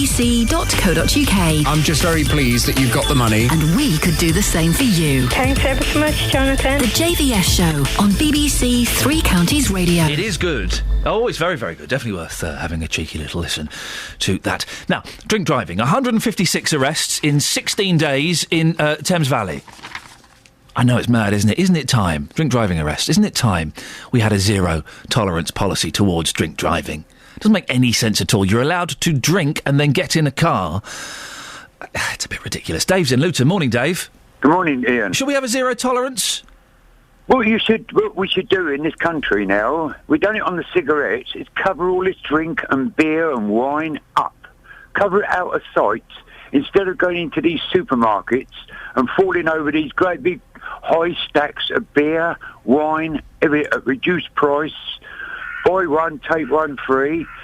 It's unbelievable that they're blaming all this. They do all this on cigarettes, but they don't do nothing on drink. And drink is the worst thing than cigarettes. I was in the petrol station the other day, and I looked down at my feet as I was going to pay the bill, and they had massive. They were like 2-pint bottles of Beck's and Stella right by the till. Well, go into Tesco's in Dunstable, and as you walk in, there's all these great big boxes, well, up to the ceiling, I think, that you've got to crash into them to say, buy this one, get one free. Now, why don't they stop this drinking business and cover it up? Because that is... How much is that costing the National Health Service, like cigarettes? I don't know, a fortune. Billions a year. Now, they're not doing nothing about drink. And I always thought it was 1 pint, you'll be over the limit, then it's in your body for 24 hours. Yes. So if you have another one, 10 hours later, you've got 2 equivalent drinks in your body. Dave, can I go off on a slight tangent with you? Yeah, you always do. I know. There's a story in the Express I thought you might be interested in. Oh, yeah, go on. Councillor who says he had baby with alien lover defies calls to quit. Oh, yeah. A married politician has claimed he fathered a love child during an affair in space with an alien woman called Cat Queen. Oh, really? Yeah, this is a real bloke as well. There's hold on. There's a spaceship coming through with E.T. on it. He's waving at me. Yeah, E.T. phone home. E.T. phoned Labour councillor Simon Parks, 53. He admitted his wife Jackie was not pleased when he told her about the extraterrestrial baby he had, and he said it was named Zaka. He claims he has sex with the alien This is a counsellor! Well, all right, carry on. He says he has sex with the alien 4 times a year. What will happen is we will hold hands and I will say, I'm ready. Then technology I don't understand will take us up to a craft orbiting the Earth. My wife found out about it, was very unhappy. That caused a few problems, but it's not on a human level, so I don't see it as wrong. Oh, good. Yeah, it's E.T. going back again now. But the thing is, well, as a lady said yesterday on the radio regarding something else, they should bring back the hanging. But just one other little thing. Hang on, you want to hang this counsellor just for making love to an alien, Dave? Come on. Listen, love knows no racial or intergalactical boundaries. But hold on, Ian, just talking about papers, the Daily Express 2 weeks ago said, scientists have said, 2 pints a year of beer can cause you all these cancers. Oh, blimey. That's 2 pints a year can cause all these cancers. So, hang on, we should have this. I'm going to tie all these stories up in a nice, neat bundle. So, therefore, we should have a zero tolerance because it means there'll be less accidents on the roads. There will be less chance of people getting cancer, and there'll be less chance of Labour councillors from having it away with women from another planet called the Cat Queen. And it'll save all these police officers going around stopping all these drink drivers and getting on with dealing with proper crime. Boom. Call 08459 455 555. BBC Three Counties Radio. It's a real counsellor, dear listener. It's a real counsellor. Can you believe that? People saying he should resign. Yeah, he believes it. Man, we should get this guy on. He spends hours drawing aliens he's met and says his last encounter was this year while he was driving home from Sainsbury's. Whitby Mayor John Freeman said councillors are entitled to their own beliefs. We're a non-political council. Simon is a very able and effective councillor. Yeah, and a complete nut job. A complete nut job. I'll let you know. 08459 455 555 is the telephone number if you want to give us a call about that or any of the other things we're talking about. I still need to find someone this morning who's used a shiwi. We'll talk more about that after 7:30. It's emerged that the taxpayer may have to pay £500,000 towards the policing of the Bilderberg Conference in Hertfordshire. The 4-day private conference of global business leaders and politicians took place at the Grove Hotel in Watford 2 weeks ago amidst tight security. The total cost for policing the event is around £1 million, but organisers have agreed to contribute half that amount. This is what locals thought about the conference on their doorstep. What I am totally against is the mismanagement, the lack of information, the fact that it's going to cost more than it needed to, and the fact that had it been thought through properly at the beginning by the right people, we wouldn't be in a position of every day having to scour the website to find out what's going on in our own environment. You know, I sympathise with people that want to come and just take a stand against it. I don't entirely agree with it myself that these types of things happen behind closed doors. It's the first time it's happened in a residential area, so hopefully it won't cause too much disruption. County have closed all the footpaths, I think 14 number in all, and to the best of my knowledge there are no alternative routes to exercise animals. I think most people are concerned around here because of they're parking on the grass still. Correct, yeah, they're parking on the grass. Well, listening to that is local Lib Dem councillor Mark Watkin. Mark, thanks for coming on. It looks like the taxpayer's not quite out of the woods on this one, doesn't it? It does, doesn't it? Yeah, absolutely. Good morning, by the way. Yes, I raised at a meeting before the event with the local police my concerns about the fact that it looked like we were going to be asked to pay a lot of money, and I drew a comparison with a football ground when they have games against people like Millwall or whatever, and the police have to come out in number. The football club is expected to stump up the bill, or the vast majority of it. It appears that is a very particular situation for football grounds, and other organisations like the Grove and the Bilderberg don't have to necessarily pay what the real cost of their event actually is. So, yeah, I mean, in a way, one should say, well, thank goodness they're putting £500,000 in towards it. Otherwise, it would have been completely, astonishing that we should have to find that sort of money. But it still seems, it sticks in the throat, I think, that, the community around here has had to experience the Bilderberg Conference and then pay for half of it. Pay for the privilege. I am scratching my head slightly. Thank you very much, I am scratching my head slightly, Mark, to wonder. I mean, these people that gathered at Bilderberg are millionaires at least. A lot of them are billionaires. Why should the taxpayer pay for them or contribute towards them having a little jolly? Well, yes, I would agree entirely. Sadly, what you and I would like to think happens, and what the law requires, are two different things. You can't actually impose a charge on somebody unless you've got the legal right to do it. So the police don't have that authority to say to the Grove or Bilderberg or whoever it is actually sitting on this money, look, guys, this is going to cost you this sort of money. If you want to go ahead, that's fine, but you will need to reimburse it. That's all what we would all like to see, but it ain't in the legislation, so they don't have that authority. When do we find out where this extra money is coming from, whether it does come from the taxpayers or from elsewhere? Well, I'm not sure. I know our Mayor, Dorothy Thornhill, has written to the Prime Minister looking for a contribution from national government for this. Because in a way, it's very much a sort of national status thing. I mean, the Bilderberg conference, it's not quite a G8, but it's sort of one step down, I suppose. Some conspiracy theorists, Mark, might argue it's several steps up from G8. It is the New World Order, of course. Oh, yeah, well, I'm not a great sider-upper to conspiracy theorists. I don't actually believe that they've decided how the future of the planet has been occurring, or will occur from now on.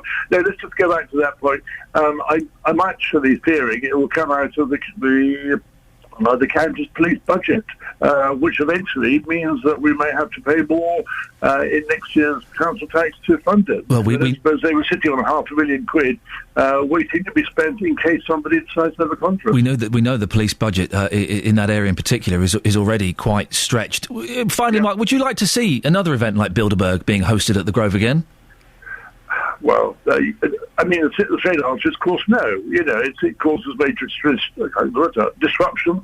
But to be fair, and I don't want to sound like an absolute sort of, yah-boo kind of way, I think that the police did such a good job that those residents you interviewed, I think either before or just about during the conference, would now accept that it was well policed, and on the day, or days, their concerns were well addressed. But no, obviously nobody wants to have to put up with all this disruption, and one hopes it will only occur, if ever, once in a blue moon. We certainly wouldn't want to see anything like this on a regular basis, that's for sure. Mark, thanks very much indeed. Local Lib Dem councillor Mark Watkin, 08459 455 555. Travel news for beds, cards and bugs. BBC Three Counties Radio.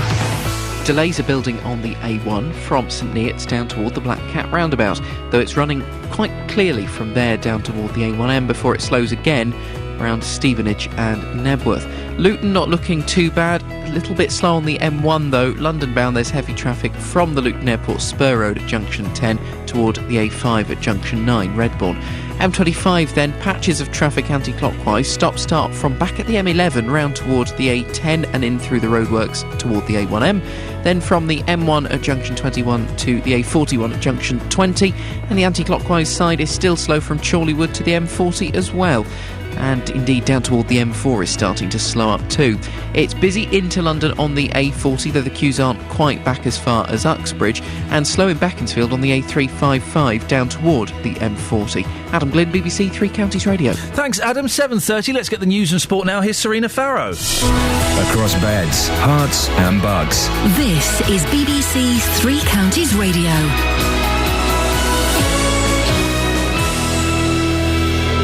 Good morning, it's 7:30. There's been an increasing amount of men arrested on suspicion of drink driving in the Thames Valley area than this time last year. The area covers both Buckinghamshire and Milton Keynes.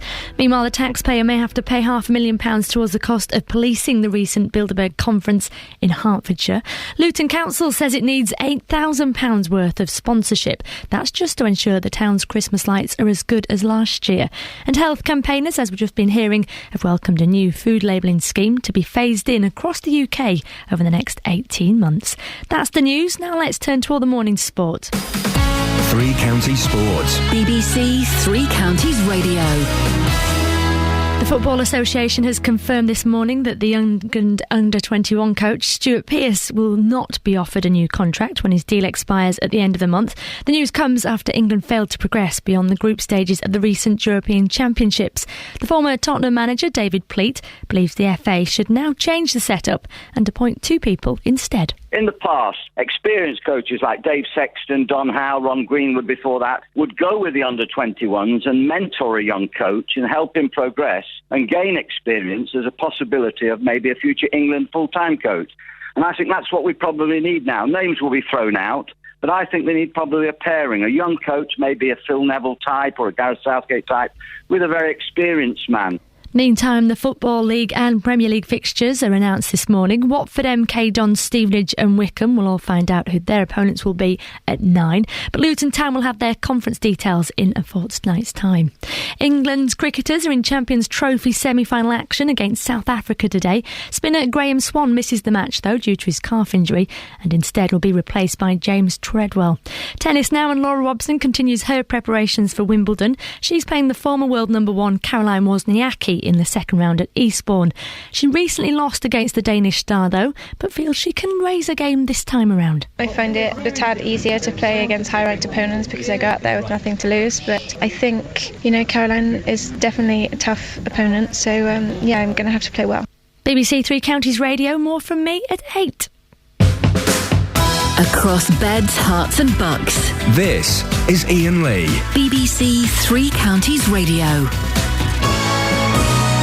Morning. Remind me to ask Serena. I bet she's used a Shiwi. She strikes me as the type. At least 66% of the female members of my team have used or at least own a Shiwi. Basically, what it does is it allows women to stand up and urinate. I don't quite know why, but that's the thing. Have you used one, dear listener? 08459 455 555 is the telephone number if you want to give me a call about that. I know, classy, very classy here at BBC Three Counties. Things are really on the up here. Now, after the President of the United States of America did a little stand-up routine, did you see it this week? When he was in Ireland. I'm quite looking forward to hearing what he's got to say in Berlin today. And American presidents have a history of making speeches there, which make the headlines. 50 years ago, at the height of the Cold War, US President John F. Kennedy... John F. Kennedy's real name? Jack. I only found out recently that John is like... if someone's called Jack, you can call them John. It's the same thing. His name was Jack. Isn't that weird? I know, go and Google it. If someone is called Jack, you can call them John, and vice versa, I think. Very odd. So, John F. Kennedy delivered a famous speech in West Berlin where he said, Ich bin ein Berliner. I know of no town, no city that has been besieged for 18 years that still lives with the vitality and the force and the hope and the determination of the city of West Berlin. Today, in the world of freedom, the proudest boast is, Ich bin ein Berliner. Well, fast forward to today, and Barack Obama will make a speech in Berlin. It's Obama's first trip to the city since becoming the US president, and thousands are expected to pack the streets outside the Brandenburg Gate, a site where former presidents Bill Clinton and Ronald Reagan also spoke. Well, our European correspondent Duncan Crawford will also be there. He joins me now. Duncan, what's happening to mark this event? Well, Barack Obama speaking in Berlin at the Brandenburg Gate, as you say, this significant location where many US presidents have spoken before as well. He's going to be talking about the bonds and ties between the US and Germany, the need for the West to engage in major global issues. So he's likely to talk about promoting democracy, climate change, ending conflicts like those going on in Syria and what have you. But it will all be framed in the context of the location, the Brandenburg Gate, a symbol of the Cold War, where the city was divided in two by the Berlin Wall just in front of it. And, JFK, when he came to the city in 1963, it was an iconic moment of the Cold War, and President Obama's speech is likely to reflect on the changes in the 50 years since that speech was made.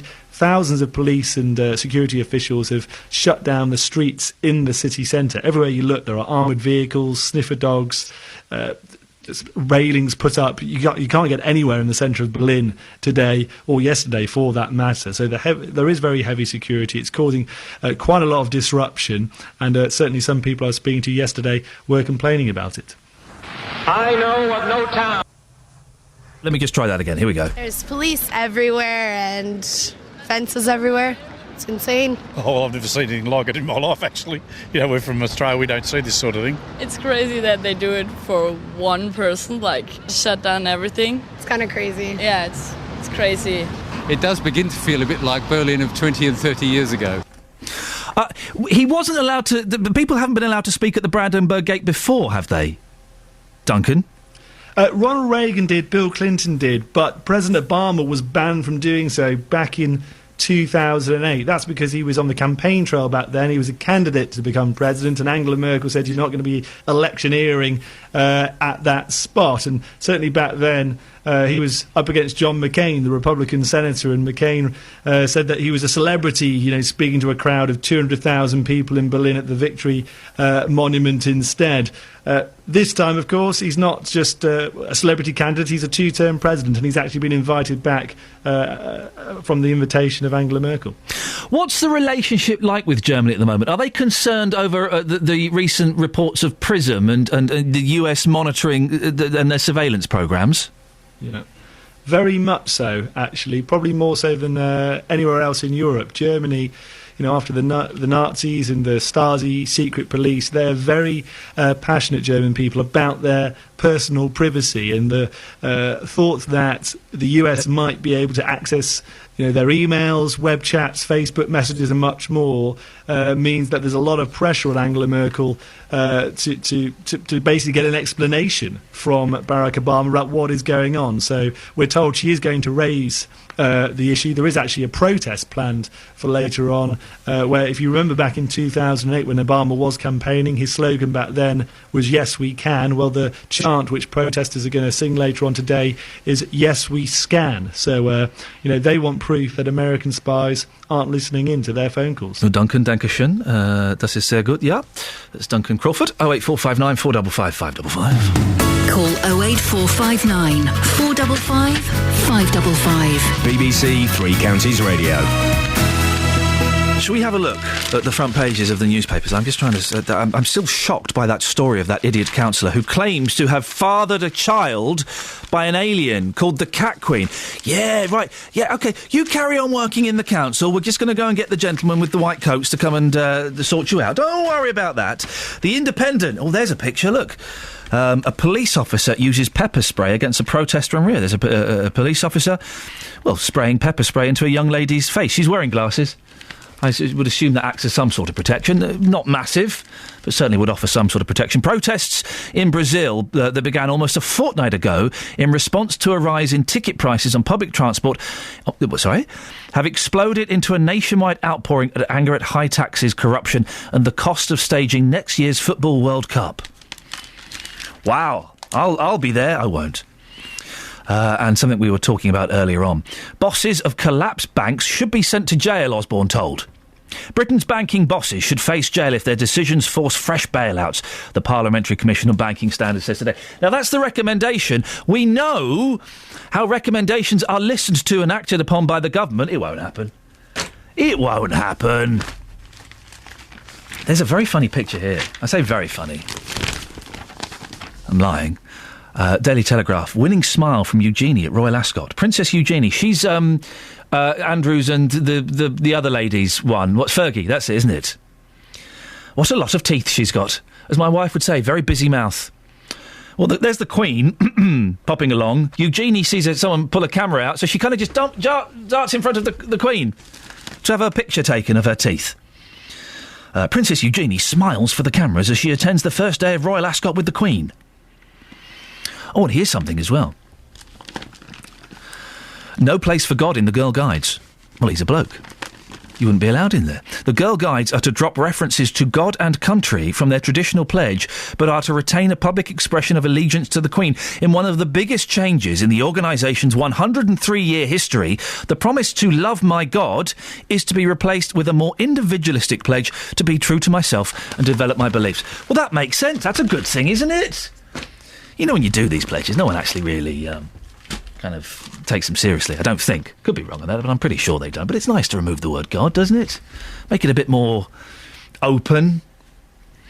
We've been talking about drink driving. 156 arrests in 16 days in the Thames Valley area. Surely it's time we had a zero tolerance on drink driving. Esther, what do you think? Zero tolerance? Yes, I do. It makes sense, doesn't it? Yes, but people aren't going to listen to that because they're going to do what people are going to do. And what's that? Carry on boozing and driving? Yes. But then it makes it easier, doesn't it? You know, I don't understand this current limit of 80 milligrams of alcohol per 100 millilitres of blood. I have no idea what that means. But if I know it's completely zero tolerance, then that makes everything safer. Well, people, I mean, you don't take sleeping pills and you don't take, well, you're not supposed to take drugs to drive, but people still do that. But you're behind basically a machine that you're driving in that can kill somebody. If you've got the luxury of having a car, then you should have some common sense and not have anything in your system that could mess with your senses. What about the people who say, whoa, hang on a second, freedom of choice, Esther. If I want to have a pint of lager with my Sunday lunch and then drive home, I should be allowed to do that? Well, walk home. Find a pub you can walk to. You don't need to drink and drive. Esther, I'm sorry to throw a curveball at you slightly, but have you ever used a she-wee? I don't even know what that is. You don't know what a she-wee is? It's a thing that allows women, and I'm trying to keep this as clean as possible, it's a thing that allows women to do a wee-wee while standing up. Not really. It wouldn't be your cup of tea? Not really. OK, well, Esther, thank you. A cup of tea, perhaps an inappropriate choice of phrase there. There must be someone listening to this, a lady, I would assume, who has used a she-wee. It's like, I remember seeing one on, I think I saw one on Dragon's Den, like about 8 years ago. I think Duncan Bannatyne may have shown an interest. Theo Paphitis sniffed at it, and Duncan Bannatyne went straight for it, I think. So it's like a sort of little cup that it's in the shape, if I remember correctly, of a tiny urinal. And you put it over, you know, and it allows you to do a wee-wee standing up. So you can take it out while you're camping, while you're at a festival. Has anybody used one? 08459 455 555. I'm not surprised that Kelly Betts, a member of my team, has got one. Let's be honest, she's dead common. It makes sense.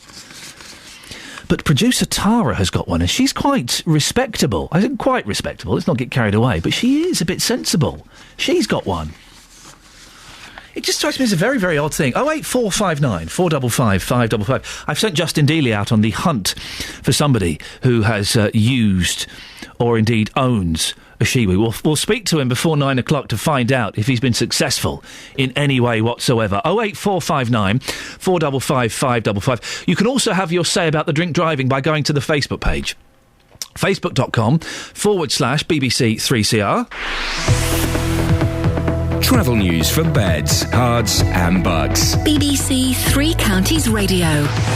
On the M1 southbound, we've had a call from Gavin saying it's looking pretty slow. Stop-start traffic. Apparently, animals on the road between junction 14 at Milton Keynes. Oh, what animals, Adam? Bedford. Well, we don't know. Oh! Say. Oh, I like it when there are animals on the road.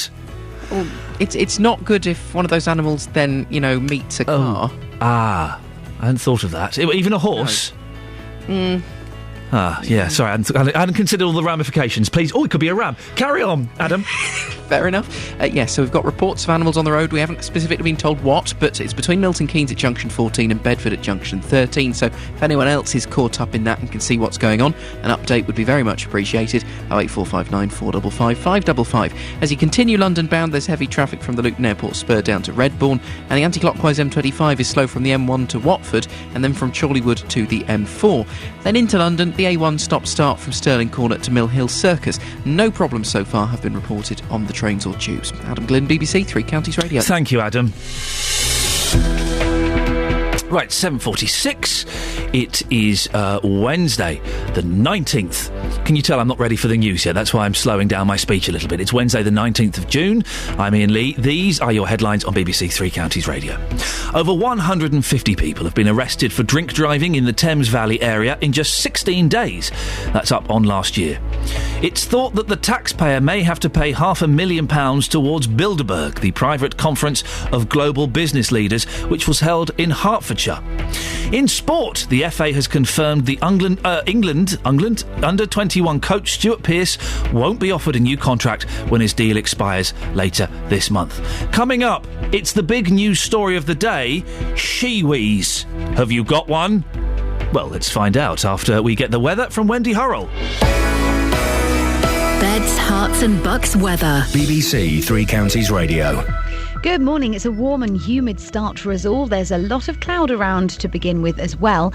And we've also seen 1 or 2 showers, but most of those are moving away north of us at the moment. Most of the activity of the really thundery stuff is out to the North Sea.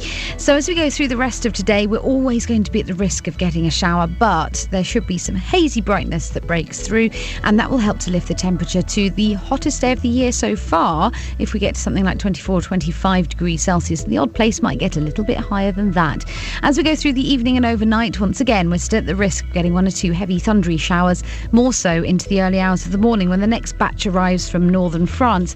Temperatures will not fall very far tonight, 13 to 15 degrees Celsius.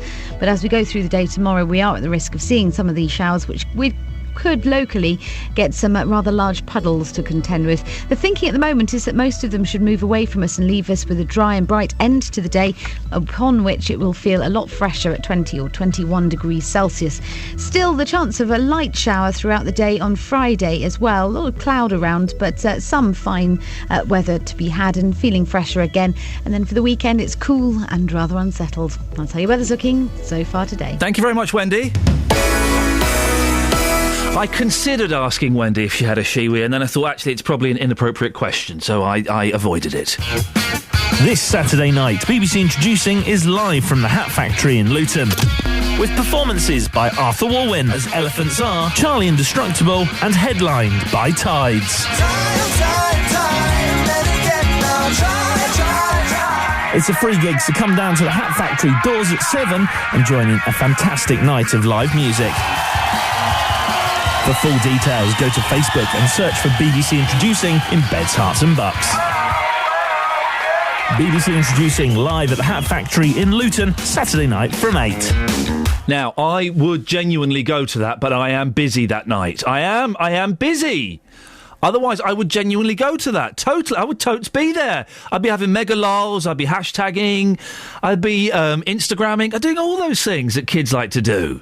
You'd be doing the same thing, wouldn't you, Just? Yeah, absolutely. You'd be Instagramming, hashtagging, pogoing, moshing, all of those great dances. All those things. Ian, something weird's happening right now. This is very bizarre. Can you hear this music? Yeah, vaguely. What is it? I'm on Halfway Avenue in Dunstable. Now, considering the time is, 10 to 8 in the morning, somebody has just started blasting out romantic love songs. We had Chris de Burgh a moment ago, Lady in Red, and this man, whoever he may be, is obviously in a romantic mood. He's currently playing Gabrielle. Listen to this. If you ever... We have a romantic man in Dunstable. What, from his house, from his car? From his house. He's blasting out love songs. Is the window open? Lady in Red. It must be. Go and knock on the window. I'm going to go, well, I can't at the moment. Oh. I can't quite go round, but... You scared? You bottled it? Hey, Just, you bottled it! Hey, Justin Dealey's bottled it! Yeah! A microphone. Go and speak to him afterwards. I will do, definitely. OK, now listen. Turns out, 2 of my production team, Justin... have shiwis. Kelly Betts, common as muck. I expected that. Yep. Producer Tara, respectable. Yes. Did you say posh? Yes, posh. Yes. On some days. Yes. She's got one as well. For those who don't know, it's a portable urination device that allows women to do a wee-wee while standing. Like gentlemen. You take it when you go camping, skiing, and in traffic jams. Ridiculous. Earlier on, Justin, we spoke to Esther, who called in about something different, and I mentioned shiwis to her. Now, Esther is a good sport. She's called back, and she said she tries anything once, she's going to buy a shiwi, and she's going to road test it for me. Oh, what? I hope that doesn't mean she's going to have a wee-wee on the road, but she's going to have a go. So hopefully we'll speak to her before the weekend and find out. I ask you to find out, Justin, do any of the people in Beds, Hearts and Bucks, any of the listeners to Three Counties, use shiwis? How did it go? Well, your show is so bizarre, hour, isn't it? Can I just say, if you are just tuning into the programme, I have been reporting on drink driving and the Bilderberg conference this morning already. I'm a serious BBC reporter, but you gave me this challenge. I have been asking women about shiwis, yes, shiwis, and this is what happened. Madam, this is the big question of the day. This is a serious question. There is my badge. I'm from the BBC. Have you got a shiwi? No, I haven't. Why haven't you got a shiwi? Because I don't need to stand up when I wee. Because I haven't got a willy. And what do you think about people that own these devices? Very strange. Yeah. Disgusting, maybe? Yes. Yeah. Why do you need to stand up and wee? Giving women a bad name? Is that a yes? Yes. Thank you very much. Sue, this is a very personal question. Have you got a shiwi? No. Do you know what a shiwi is? No. It's a device which enables ladies to go to the toilet standing up. So now you know what it is. Would you want one? No. Now, Sophie, you haven't got one of these shiwis, but you know people that are buying them for festivals. Is this right? Yeah, I do. They're meant to make it a lot easier for you to sort of go to the toilet in a bush, which is ideal for a festival, because there's not always toilets around. If you don't want to queue up, you can just sort of go behind the toilet and... Disgusting. I know. But you haven't got one yourself? No, I haven't got one myself, I'm afraid. Haven't been tempted to buy one just yet? No, not just yet, but I go to a lot of festivals, so maybe I might be tempted, because it might be quite a good idea for it. The name of the lady, Justin, who invented the shiwi, I have just been told, get this, right? Samantha Fountain. Oh, that's clever. Isn't that good? There was somebody that I knew once who worked in a post office with the surname of Stamp. There could be a phone-in for you. No. No. No? No. I mean, you wouldn't get this on Heart, would you? Let's be perfect. There's a reason you wouldn't get that on Heart. Yeah, better music mix, yeah. Just saying. It's going really well, Justin, and then you went for the... Sucker punch. Well, you went for the appropriate names thing. Oh, I know a butcher called Tony Lamb. Yeah. And there's a bus driver called Steve Buss. There's a bloke who works down a pub called John Beer. Is there? Apparently so. Oh, nice one. Somewhere. Across beds, hearts and bucks. This is Iain Lee. BBC Three Counties. He tries, doesn't he? He tries. Right, a report by the housing charity Shelter says first-time buyers in Milton Keynes now need to save on average for more than 10 years to be able to get onto the property ladder. The shortage of affordable homes in the new city means the average deposit needed is over £23,000. Couples who start a family in their 20s could be saving for a deposit for nearly 11 years, nearly double the time faced by childless couples. Single people face the greatest barriers to home ownership, and a single person could need almost 13 years to save enough. Well, Kate Webb is Senior Policy Advisor at Shelter. Morning, Kate. Pretty depressing figures, aren't they? Yeah, they really are. I think they really underscore quite how tough it is for young people at the moment trying to save up for a home, and also the choices that people are having to make. You know, as the figures you say make clear, it's much easier if you don't have children, but then people are left sort of thinking, well, do I put off having a family if I want to buy a home? Do I buy a home first?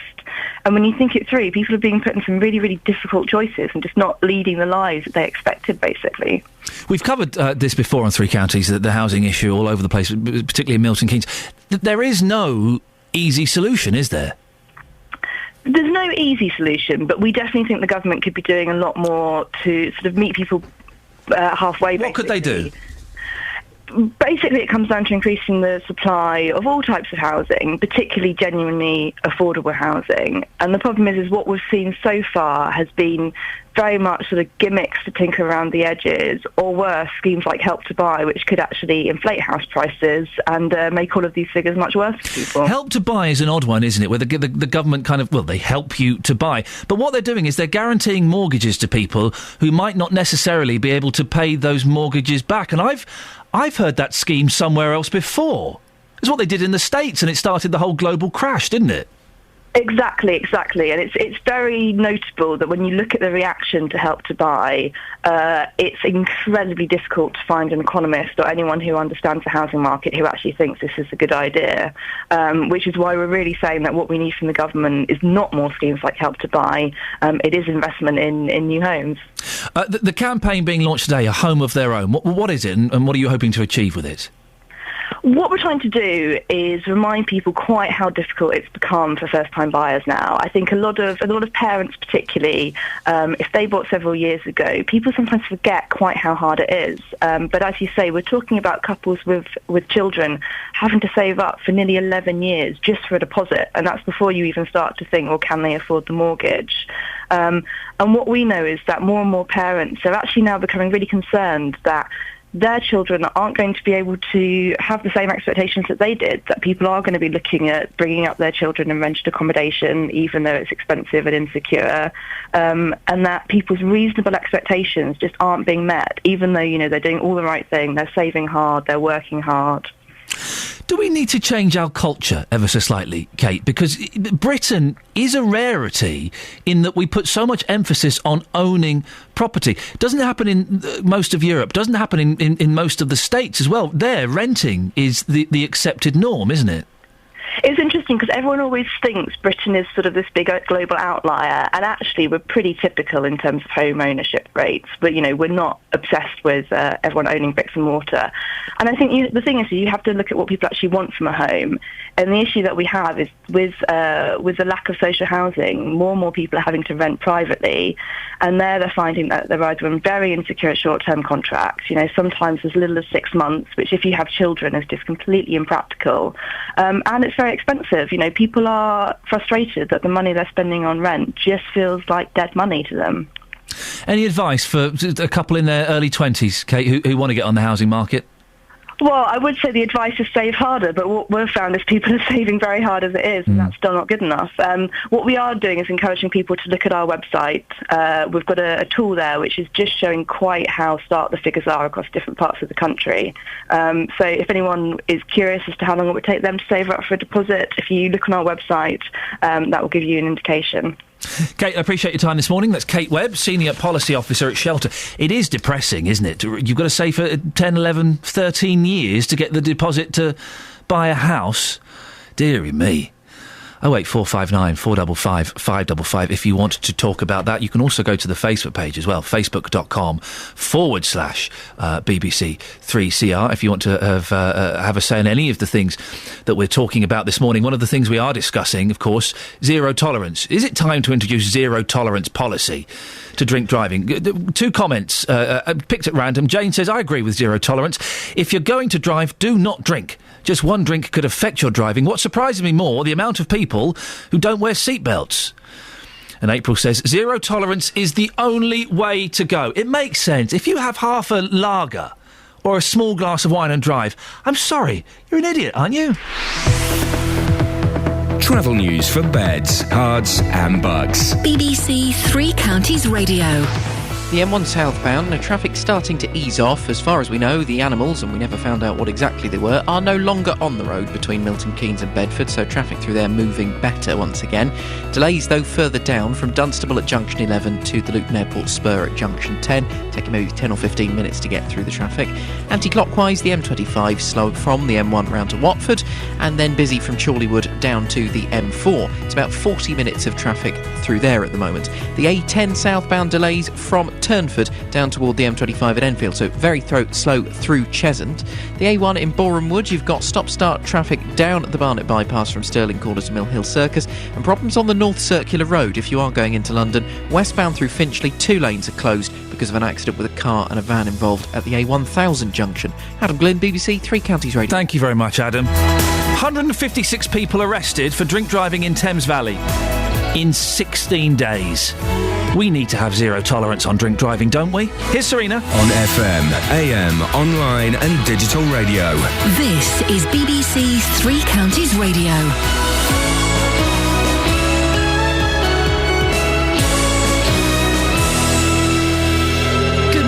It's 8 o'clock. The headlines: more people arrested in Thames Valley area than this time last year. Taxpayers thought to account for secret conference in Hertfordshire.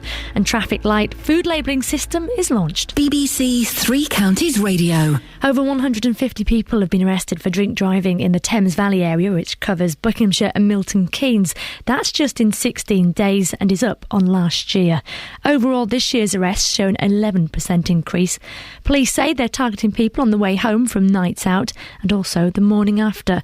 Well, the chairman of the lifestyle choice organisation, Freedom to Choose, spoke to Iain Lee earlier. The government has actually done some research into this back in the 1980s.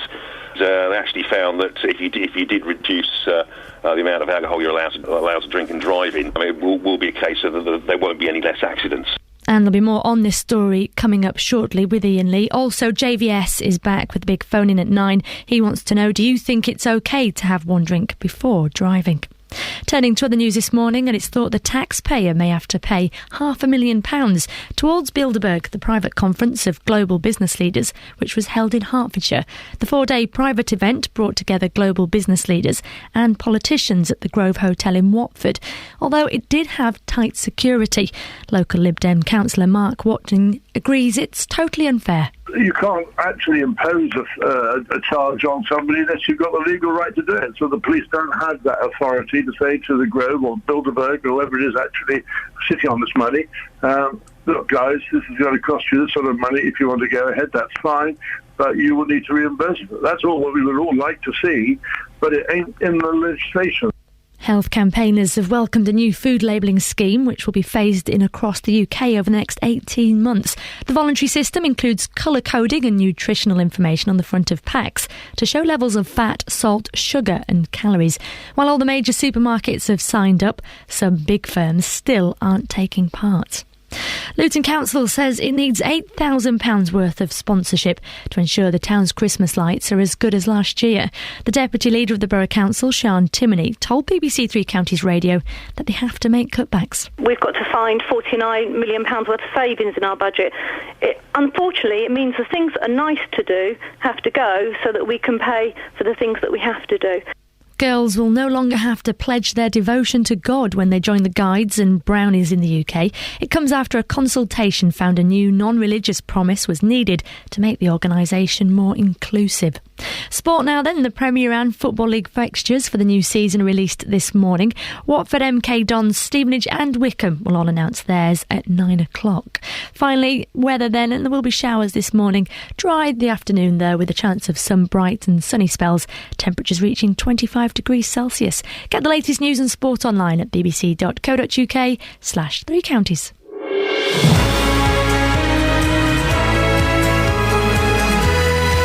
This is Iain Lee, BBC Three Counties Radio. It's Wednesday. It's exciting. Lots coming up between now and JVS at 9 o'clock. Stop everything, there's a cup of tea. I use my shiwi for it. Oh, that's left a bad taste in my mouth. Hang on a second. No, that works. That works. Right. It would appear that drink driving campaigns are just not working. 156 people have been arrested for drink driving in the Thames Valley. Not in 6 months, not in a year, in 16 days. It's time we took a zero tolerance policy on drinking and driving, isn't it? If you have half a lager or a small glass of wine and get into your car, you're not safe. You're not safe. Also this morning, Clear Up food labelling is coming into operation. But will it stop people being fat and unhealthy? Do you look at the those little labels and things, or the ingredients on food? I don't. If the picture looks nice, yummy, I'll buy it. And as I find out that 2 members of my team, women, reveal they've bought a new gadget, steady, I need to know, have you ever used a shiwi? Facebook.com/BBC3CR. You can send me a text, 81333. Start your text 3CR. Put your name on it, please. Or you can give me a call, 08459 455 555. Across beds, hearts and bucks. This is BBC Three Counties Radio. Now, it would appear that drink driving campaigns, they're just not working. This figure I find incredible. 156 people have been arrested for drink driving in the Thames Valley in just 16 days. And that figure's up on last year. But not everyone agrees that a zero-tolerance approach would work. Earlier on in this show, I spoke to David Atherton. He's the chairman of Freedom to Choose and health correspondent of the online newspaper The Commentator. I think the current anybody who does drive above the current drinking and driving at 80 milligrams should be ashamed of themselves. but there's no need for further interference from the government because there's no evidence to back it up. Well, Richard Andrew is Senior Community Development Officer for the charity Break. Richard, you heard Dave there. There's no evidence to say that a zero-tolerance policy would have any effect on road accidents.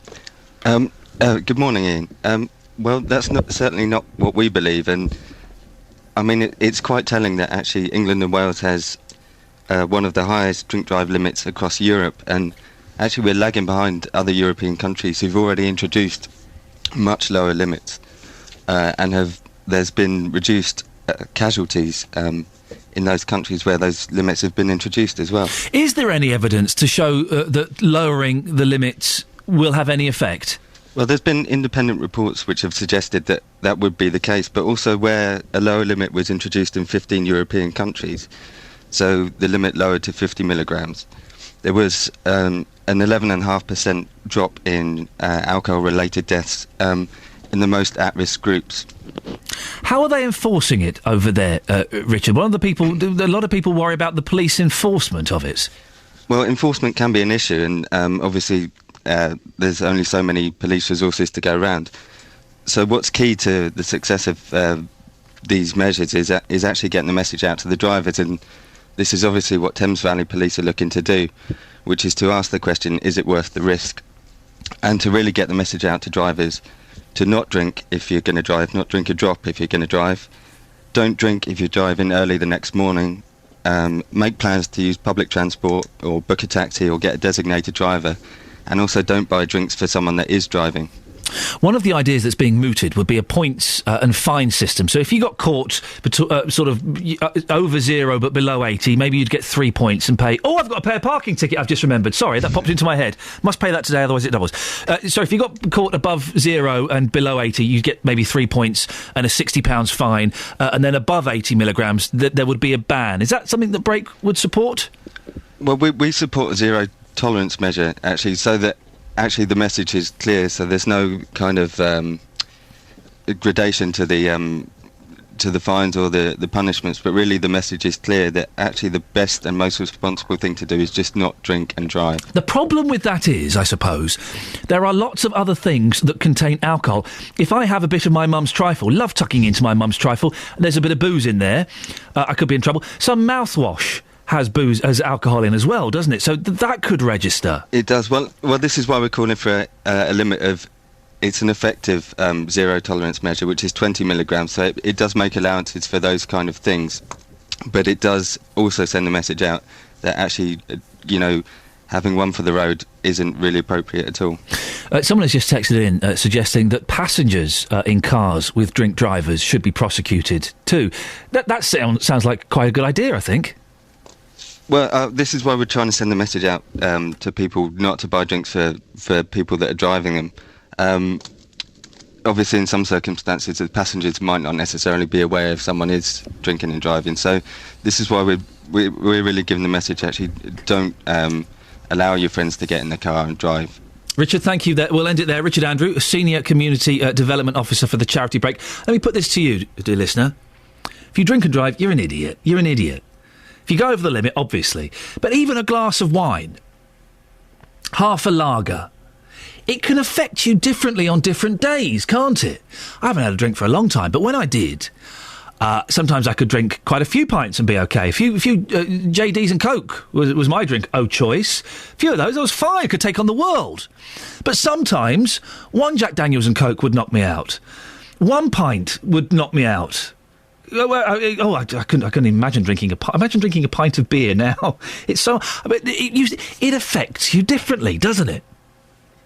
08459 455 555. If you have anything to drink before you get into your car, I worry about you. Judy's in Hatfield. Morning, Judy. Good morning. What do you think about this?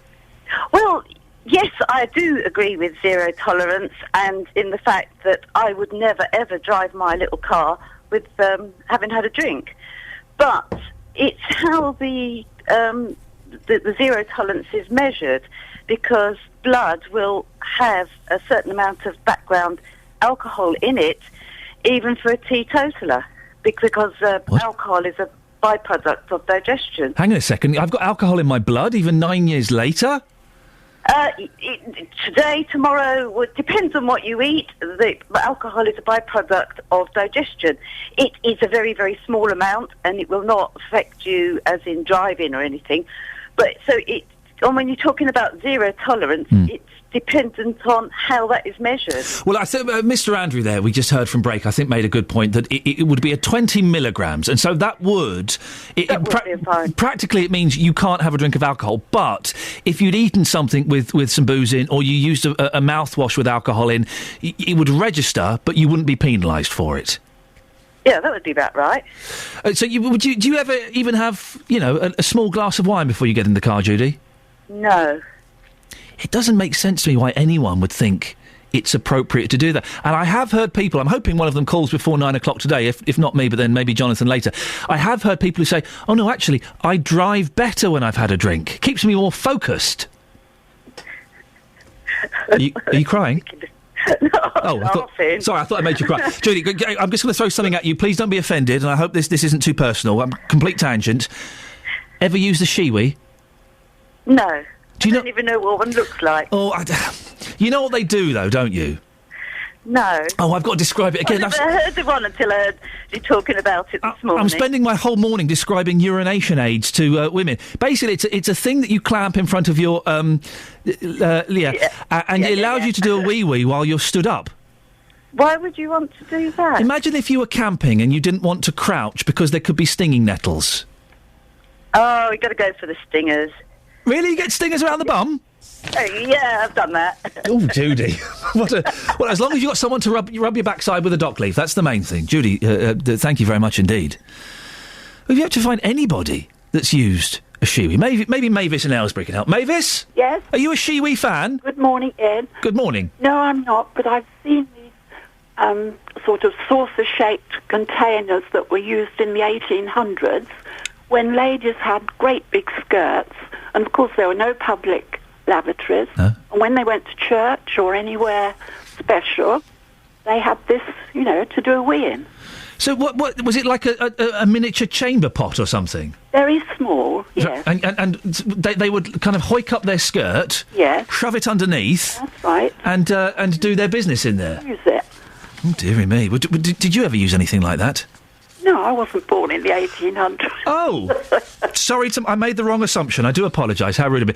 Would you consider using a shiwi, Mavis? You're out, you're camping at Glastonbury Festival. You're really looking forward to seeing the Rolling Stones and C6 Steve, but you need to urinate. Would you? What's they made of, by the way? What's this new invention like? Well, let's ask producer Tara, who's the posh member of the team, according to Justin Dilley. She'll be able to tell us. Producer Tara, what are they made of? They're made of a hardened plastic. Oh. And it's very smooth, so supposedly easily washable. I'd just like to say, a friend bought me mine, and I haven't used it yet. Would you be prepared to use it on air? No. Oh. Would I? No. Mavis, they're made of a hardened plastic. Yeah. I expect they'll be popular. Yes. And probably quite cheap. I mean, if you found one that was made in the 1800s, I bet it would cost you quite a lot of money. They're £11, and you can clean them and reuse them. Are they? Yeah. You're interested now, aren't you, Mavis? You make me laugh every morning. I said, he's lovely to listen to. I'm presenting a serious news show, Mavis. I don't know what you're laughing at. There's no laughs in this show, naughty Mavis. It's a very kind thing to say. It's lovely to talk to you. Call again, won't you? Okay, Thank you, Mavis. I'm just thinking, Tara, if... all I'm thinking is I can hear a report where I do an intro little piece about shiwis, and yesterday producer Tara used a shiwi. This is what happened. Nice 2-minute package. You can hear that report all you like. Little package. We hear the sound effects. I'm just thinking, could be another Sony under your belt. Could be another Sony under your belt. Could be a gold Sony this time. A gold one. I didn't mean that. I'll move on. I didn't mean that in the slightest. Genuinely did. Travel news for beds, cards and bugs. BBC Three Counties Radio. Slow-moving traffic in St Neots at the moment. The A428 westbound, there are delays from the Cambridge Road toward the Barford Road, going down toward the A1. And then as you continue on the A1, it's busy at the Black Cat roundabout. Slow down the A1M with heavy traffic from Hitchin to Stevenage, then queues into London through Boreham Wood, with stop-start traffic Stirling Corner down to Mill Hill Circus. Clop Hill and the A507, it's queuing between the Causeway and the A6. On the A5 in Dunstable, it's looking busy between the A505 and Lynch Hill. London-bound M1, there are delays from Dunstable toward Luton Airport, junction 11 to 10. And the M25, anti-clockwise, you've got slow-moving traffic from the M1 to Watford, taking 10 or 15 minutes to get through. Then from Chorleywood to the M4, another 40 or 45 minutes. And if you're driving further into London this morning, the North Circular Road westbound in Finchley has 2 lanes closed off, long delays because of an accident with a car and a van involved at the junction with the A1000. Trains and tubes are not causing any problems. Adam Glynn, BBC Three Counties Radio. Thank you very much, Adam. 8:16 exactly. It's Wednesday the 19th of June. I'm Iain Lee. These are your headlines on BBC Three Counties Radio. 156 people have been arrested for drink driving in the Thames Valley in just 16 days, and that figure is up on last year. Pupils at a Hertfordshire school are being offered counselling after the deaths of 2 teenagers who were hit by a train on Monday night. In sport, Gareth Southgate is one of the early favourites to replace Stuart Pearce as England's under-21s manager. Coming up, we'll have more on the Bilderberg Conference. It turns out that us, the taxpayers, could be paying for half of it. Nice one, billionaires. BBC Three Counties Radio.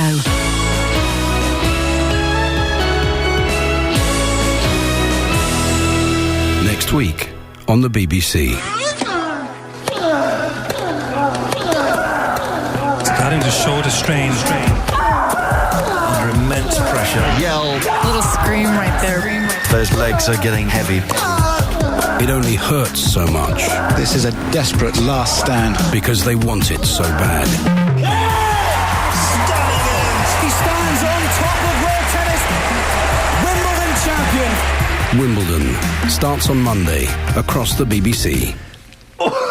Hey, what's it? It looks like you've got an ant in your ear. Oh, these headphones don't work. Oh, that's better. I'm sorry to hear that. Jonathan, you came in this morning, and I have a lot of respect for you. Correction. I had a lot of respect for you. Literally in the last 30 seconds, it's down to almost 0% respect. Tell the listener the nonsense, the offensive nonsense. They know already. Keeping Up Appearances is it's up there as one of my favourite comedies. My absolute favourite is Frasier. Yeah, okay. And it goes Frasier and Keeping Up Appearances, and I have the whole lot on box set, and I quite often watch them over and over again. Why would you watch... First of all, why would you have the box set when they're constantly being shown on Gold all of the time, or BBC in the afternoon? And secondly, there are no laughs in it. Oh, no, don't be silly. Patricia Routledge as Hyacinth Bouquet is I know the one premise, of the best characters ever to be created in a comedy. She is one of the funniest women ever on TV. She's a brilliant actress. She is hilarious. Yes. She can do everything. The way the character, the way she's got beige peep-toe slingbacks and her toes always like stick slightly out, and as she walks, her feet go... everything is just so funny. No? What's your third favourite? Allo Allo? I love Allo Allo. Oh, do you know Jonathan! why? Do you know why I love Allo Allo? Oh, no, I don't. Because when I watched Allo Allo years ago, I got it on a totally different level to the level that I get it now. It's so naughty. Yes, it's very... I mean, there's a lot of sexual innuendo that at the time when I watched it back in the 80s, I was perhaps a little too young to fully get it. Now you watch it, it's hilarious. Yeah. Lieutenant Gruber and René, my little tank. I like the sexy Nazi. Oh, right, okay. She's hot. Helga. I like Helga, but that's it. What about the time when they tried to hook up the mother's bed to be a radio for the British, and they electrocuted the mother, and René said, "You have earthed my wife's mother." It was hilarious. Look at you, you're not even... Have you never seen Arrested Development... or not Happy Days, or Seinfeld, or any of these fantastic American sitcoms that just blow the British ones out of the water? I like Frasier, but I don't like Seinfeld. No. And I don't... No, apart from Frasier, Cheers, very good. Cheers is excellent. Cheers, yes. Cheers. Fools and Horses is overrated. Will and Grace was very good. Will and Grace, yes. Liked Will and Grace. Yeah, okay. Yeah, so... but you can't doubt the British have made some very good sitcoms. Is that your phone in this morning? 08459 455 555. Well, thanks for coming in. No. Oh. But have you had anyone else sticking up for Keeping Up Appearances? No one has stuck up for it. No. Everyone knows it's a stinker. It's not. not a stinker. We've got 40 minutes of the show, dear listener. Can anybody phone in and back up JVS on? I normally listen and appreciate and respect what he says, but this morning, no. It's broadcast all around the world. People love it. Doesn't mean it's any good. 08459 455 555. Can anybody call up between now and 9 o'clock and make Jonathan feel better? I don't think so. Oh, they love it. Have you never seen the one where she goes to the auction and she bids for some homemade gooseberry wine and gets absolutely sloshed? You've never seen that one? Phone calls. Hilarious. The phones are lighting up. Tell us what you've got, and we'll see. We might have one or two people defending you. No, coming up on the big phone, we're picking up on the drink drive story. Very interested in that as well. I'm asking from 9, do you think it's okay to have one drink before driving? 156 people have been arrested for drink driving in the Thames Valley in just 16 days. The figure's higher than at the same time last year. The road safety charity Break says we have the most lenient drink driving limit in Europe, and they want the government to introduce a zero-tolerance policy. I've heard you want that as well.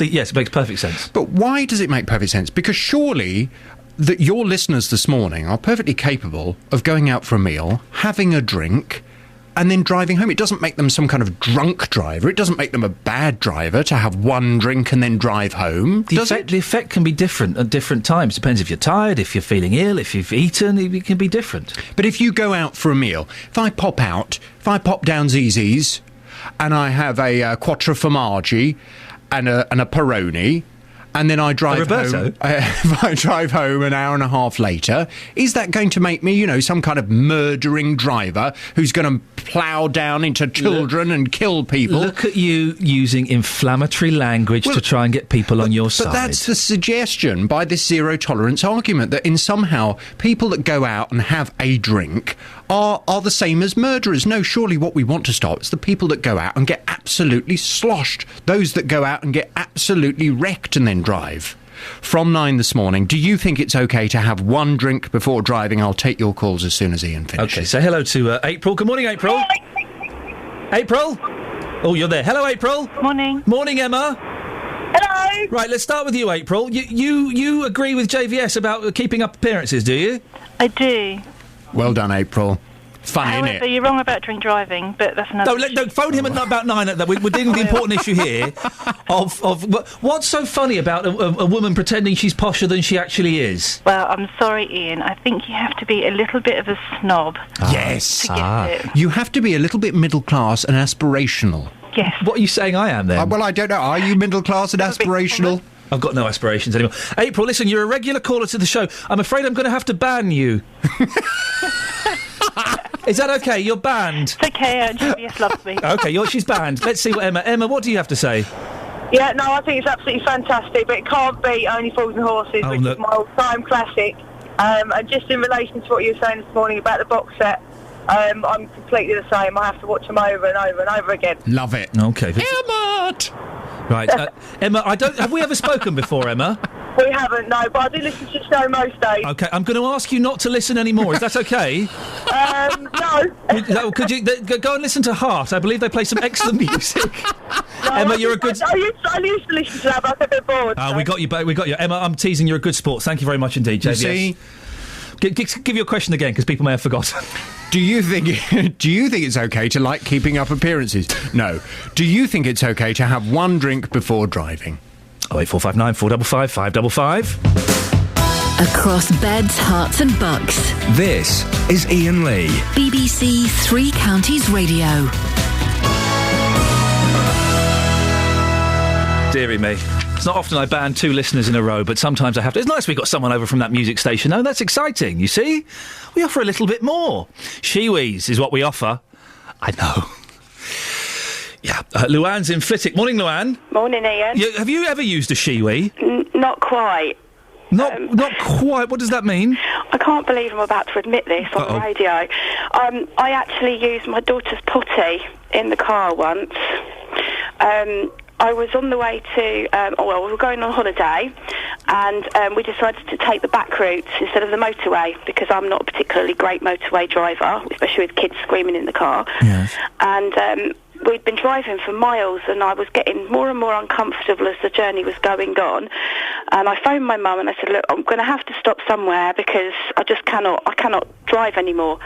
So we spotted a lay-by, and she said, "Well, just go and squat." And I said, "No, I can't do that because I just can't do that." Yeah. And so I kind of got my daughter's potty, positioned it on the driver's seat, which is quite a feat in itself, trying to get underneath the steering wheel, trying to get your trousers down. You weren't driving at the time, were you? No. Okay, that's in labour. Okay, right. Just checking. Yeah. Well, just as I'd kind of got to that position, a lorry pulled up. Oh no. Beside the car and saw everything. I've never been more mortified in my whole life. My mum was absolutely killing herself with laughter in the car. I've never seen her laugh so much. I thought she was going to keel over and have a heart attack. Was she in the car with you? No, she was in the car in front. Okay. But she saw it all she saw this lorry pulling up behind us. Yeah. And she could see exactly what was going to happen. And this guy had this front row view. Oh dear, what a front row. So actually having a shiwi then probably would have been a little bit more discreet than this great big pink potty sitting on the front seat of the car. So I once had to almost did a similar thing, Luann. I was stuck in such bad traffic on the North Circular around London, and I was so desperate for a wee. It was that kind of thing where I'm sweating and I'm actually in pain, and I thought I'm in trouble. And what I had was one of those big 1 litre bottles of water, except it was a third full, so there was water in it, right? So I had to make the decision, do I drink this water and make the situation worse, but then it gives me something to go in? I did. I drank the water, so I'm even fuller, and I'm in traffic and I'm driving, right, and it's moving very slowly, and I think I can say this on breakfast radio. Come on, I have. I'll just admit it. I can say this carefully, okay? I put a coat over my lap, I undid my trousers, I assumed the position, okay? It was everything was teed up, ready to go, and then just at that minute, there was a break in the traffic, and I could pull over, and I pulled over, I parked illegally, I managed to jump out and go behind a bush.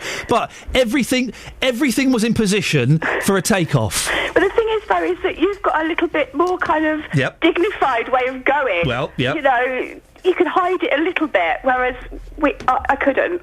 There's nothing dignified about shoving your winky in the top of a water bottle. All I can say is, if you know how small the top of a pot is, I'll say no. Well, Luann, we'll leave it there. I think we've just nudged up to Ofcom and we've stepped back from that line just 08459 455 555. Oh, Kevin, that's a generous offer that I'll never take up.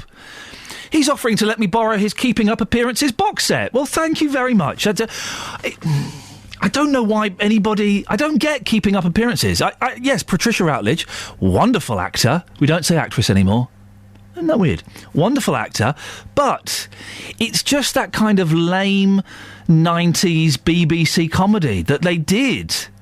It looks a bit naff. It feels... There's that, and there's... what's the Britass Empire? Oh, the Britass Empire. Awful. 08459 455 555 is the telephone number. Posh Tara thinks that Keeping Up Appearances is funny. That's my producer. I just don't think so. 08459 455 555 is the telephone number.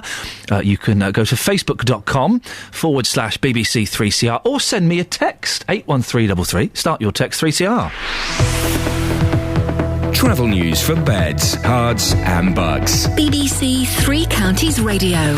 Queues on the A1, Roxton, southbound as you come down toward the Black Cat roundabout, it's looking busy. Then, if you're continuing down toward the A1M, you'll find heavy traffic from Hitchin through to Stevenage, and all the way into London, it's busy stop-start traffic on the Boreham Wood sort of area along the Barnet bypass from Stirling Corner down to Mill Hill Circus.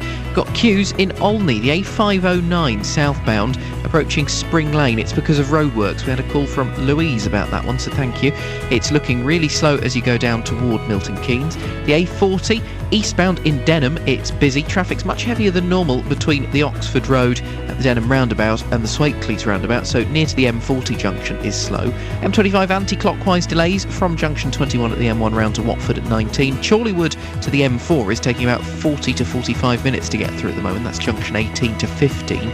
Trains and tubes, though, if you're commuting on the public transport side of things, looking good with no delays. Adam Glynn, BBC Three Counties Radio. Thank you, Adam. It's 8:30. Let's get the news and sport now. Here's Serena Farrow. Across beds, hearts and bugs. This is BBC Three Counties Radio.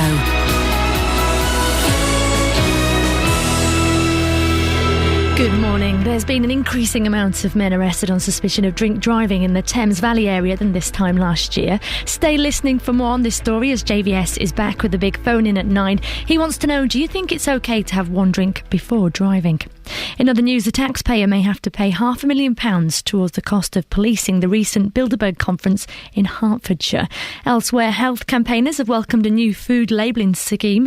It's to be phased in across the UK over the next 18 months. And a housing charity claims first-time buyers in Milton Keynes have no chance of buying a home for at least 10 years. That's the news. Now let's turn to all the morning sport. Three Counties Sports. BBC Three Counties Radio. The Football Association has confirmed the England under-21 coach Stuart Pearce won't be offered a new contract when his deal expires at the end of the month. The news comes after England failed to progress beyond the group stages of the recent European Championships. The former Luton manager David Pleat believes the FA should now change the setup and appoint two people instead. In the past, experienced coaches like Dave Sexton, Don Howe, Ron Greenwood before that would go with the under-21s and mentor a young coach and help him progress and gain experience as a possibility of maybe a future England full-time coach.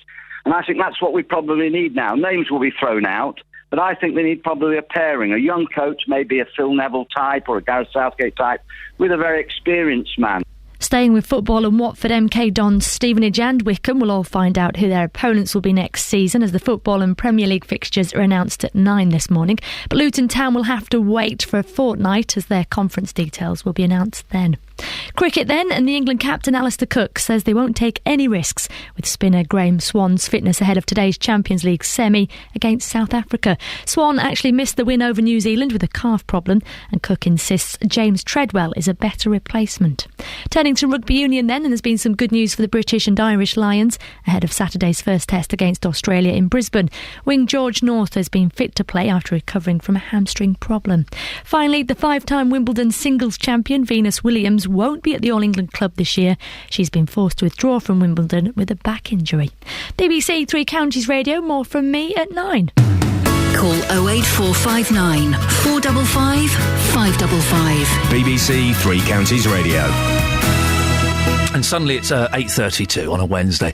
Coming up between now and JVS at 9 o'clock, we'll have more on drink driving. Surely there has to be a zero tolerance, doesn't there? Doesn't there? More of your calls on Shiwis.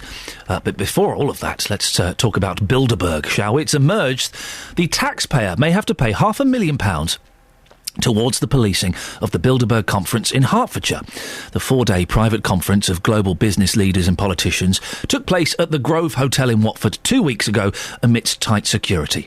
The total cost for policing the event is around £1 million, but organisers have agreed to contribute half that amount. Well, local Lib Dem councillor Mark Watkin is not pleased. I mean, in a way, once you say, well, thank goodness they're putting £500,000 in towards it, otherwise it would have been completely, astonishing that we should have to find out for the money, but it still seems it sticks in the throat. I think that the community around here has had to experience the Bilderberg conference and then pay for half of it. Well, joining me now is the Tory MP for Watford, Richard Harrington. Morning, Richard. It does seem that whichever way you look at it, the taxpayer's going to have to foot the bill for half of the policing costs. Good morning. Well, it would seem so, but I think we have to bear in mind that the police do have a duty on behalf of us all to keep law and order. And if we want world-class events in a place like Watford, and we do want it to be Watford, the place that's known internationally as a centre where world leaders come. I mean, hopefully in the future, maybe have the G8 or something like that to really put us on the international map, that there is a cost to that. But having said that, Iain, I think it's important that just as they do at football matches and other events, that the organisers have to bear some of the costs.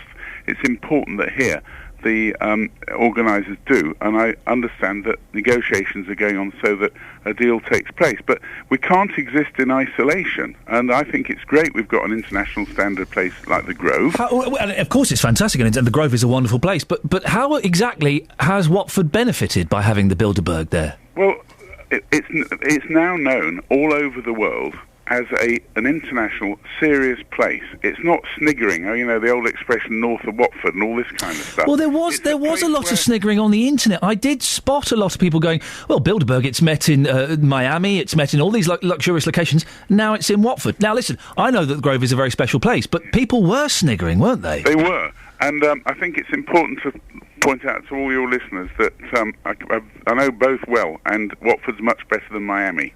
But anyway, putting that to one side, I do think, we want with due respect to what Mark Watkins said before, it's the policy of the Mayor and the Council and myself, which I fully support, to really build up Watford internationally.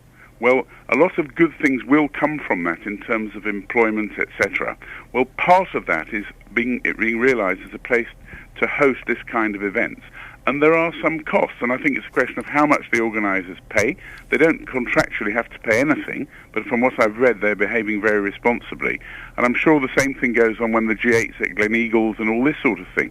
But we want to be in the game, and there is a cost to that. And I believe the benefits will be very significant for Watford and the areas around it. Bilderberg is, of course, a very controversial group of people. Do we really want that kind of... of course, it's great to get Watford better known, but do we really want that kind of controversy associated with the area? Well, can you imagine if they said that in Davos, which is a similar kind of thing, where these people come from all over the world? I mean, it's made Davos famous. Why don't we want that for Watford? Only 2 arrests, a lot of police there. Was there perhaps too much policing? Yeah, well, I think the police can't win, really. I mean, it was all over the internet. There'd be thousands of demonstrators there, more than 10,000. I mean, I went on the Friday to go and thank the police and everything. So I met this sort of nice eccentric chap with a double-barrel name from Gloucestershire, sort of retired colonel who always comes to these things.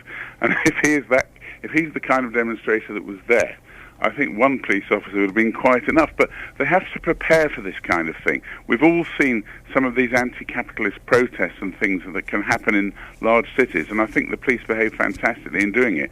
But, they're not magicians. They just have to take an informed view with the intelligence they've got and prepare for the worst. So don't criticise them at all for that, and I think they did a great job. I guess one of the things is, we know from speaking to Ollie Martins that the Herts police... they're struggling financially. They're one of the worst off. They can't justify this cost, can they? Well, you have to put it into perspective again. Herts Police have a budget of £177 million. Within that, there must be contingencies for this sort of thing.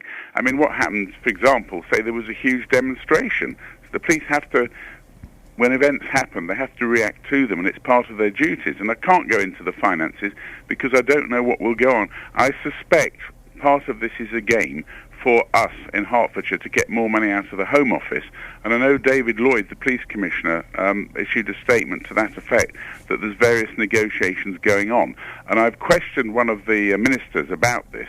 I'm not in a public question, but just how these things work. And I know there are pockets of money, there are funds for precisely this sort of contingency. And I'm sure the police in Hertfordshire know this very well. I'm sure they're very well advised.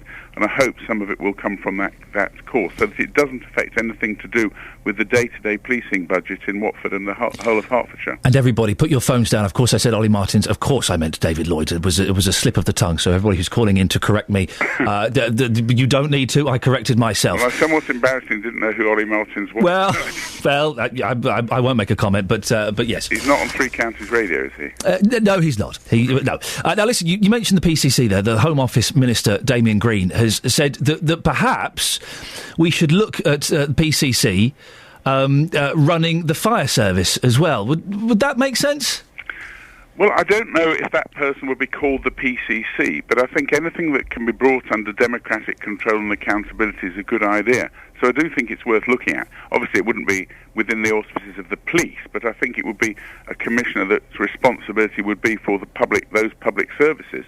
And sure, if it leads to accountability, I think it's a good idea, but I know there's a lot of work to be done on it. Richard, nice to talk to you. It's something we'll look into a little bit more. That's Tory MP for Watford, Richard Harrington. As soon as I said... The reason I said Ollie Martins, because he pops into my head, of course it's David Lloyd, both of them are wonderful gentlemen who come on this show very regularly. But I was determined not to say Ollie Moores. Every time I say Ollie Martin, I want to say Ollie Moores, the irritating pop singer. So I was so focused on not saying Ollie Moores, I said Ollie Martin when I meant David Lloyd. Makes sense? No, of course it doesn't. Call 08459 455 555. BBC Three Counties Radio. If you've been listening carefully this morning, you will have noticed I'm struggling to say the most basic of sentences today. I don't know why. Perhaps I had too much sleep yesterday, a 3-hour doze in the day, and then just kind of lay in bed watching Arrested Development on my Nexus. I know, shh. Good sleep last night. I don't know what's going on. Maybe it's just the fact I've turned 40. That's it. Everything starts falling apart. On the subject of drink driving, 156 arrests in the Thames Valley area in 16 days. Surely we should have a zero-tolerance policy towards drink driving, shouldn't we? Shirley Jo's from Houghton Regis. Morning, Shirley Jo. Good morning, Iain. What do you think? Well, I can only speak from my own personal choice, and that is that I do not drink if I'm going out in the car. And why is that? Why is that? Because I have my morals, and I also need to drive for my job. So if I was caught driving whilst drinking, then I would probably lose my job. It's just my own self-esteem. So even though you don't even have half a lager or a small glass of wine, which you could drink legally? No, nothing. Is there any way that we could make it easier to encourage people not to drink and drive? Yes. The price of soft drinks is so expensive. It's often more expensive than alcohol. Ooh. So it doesn't really encourage people to drink a soft drink. A tonic water I bought recently in a local pub in a village not far from here was £2.50 for one tonic water. It's crazy. I know what you're saying. I have a St Clement's, which is an orange and lemonade. A pint of orange and lemonade is more than a pint of beer in some places. How is that possible? It can't be, because you can go to the supermarkets and buy 6 bottles of tonic water for $1.79. You're right. That is one of the things. I mean, I don't particularly go to pubs anymore now, but sometimes we would go for lunch or to meet a friend there. And you're right. It would be so easy for the pubs to lower the price of Cokes and lemonades and soft drinks, and it seems ridiculous that they don't do that. Yeah, I think. Well, again, my personal view is the government should step in and make sure that pubs do offer, or places that sell alcohol do offer non-alcoholic drinks at a reduced price and not at these vastly inflated prices. Shirley Jo, thank you very much. I'd forgotten about that. A St Clement's. If you ask for a St Clement's, they go, what? Yeah? It's an orange and lemonade. Yeah, it's like a cocktail with a name like this. I'll have a St Clement's, please. Huh? Orange and lemonade. Oh, right. Yeah. I was going to go back to this story in the Express. This is my favourite story of the day, nay, of the year. Counsellor who says he had baby with alien lover defies call to quit. Now, this is the kind of story that you would have seen in The Sport. Is that still going? The Sport a few years ago. This is on page 30 of the Express. There's a picture of Councillor Parks, who's been praised by the Mayor. He looks normal. There's also a picture of his alien mum. A married politician has claimed he fathered a love child during an affair in space with an alien woman called Cat Queen. Labour councillor Simon Parks, 53, admitted his wife Jackie was not pleased when he told her about the extraterrestrial baby he said was named Zaka. It's not a bad name. But if I ever have if my next baby's an alien, we're going to call it Zaka. The driving instructor, who has 3 Earth children by Jackie, claimed he has sex with the alien about 4 times a year. He said, what will happen is, we will hold hands and I will say, I'm ready. Then technology that I don't understand will take us up to a craft orbiting the Earth. My wife found out about it and was very unhappy, clearly. That caused a few problems, but it's not on a human level, so I don't see it as wrong. Councillor Parks also believes he has a 9-foot green alien mother with 8 fingers. Sorry? I'll read that again. Councillor Parks, who also believes he has a 9-foot green alien mother with 8 fingers, insisted he's not mad and that his space encounters should not stop him representing Stakesby on Whitby Town Council in North Yorkshire. He added, come and spend some time with me. You'll walk away shaking your head. You will think, actually, he's not mad. There are plenty of people in my position who don't choose to come out and say this because they're terrified it will destroy their careers. Also, may I suggest, because it's never happened.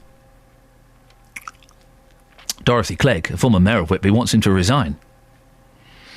These wild stories are making them a laughingstock.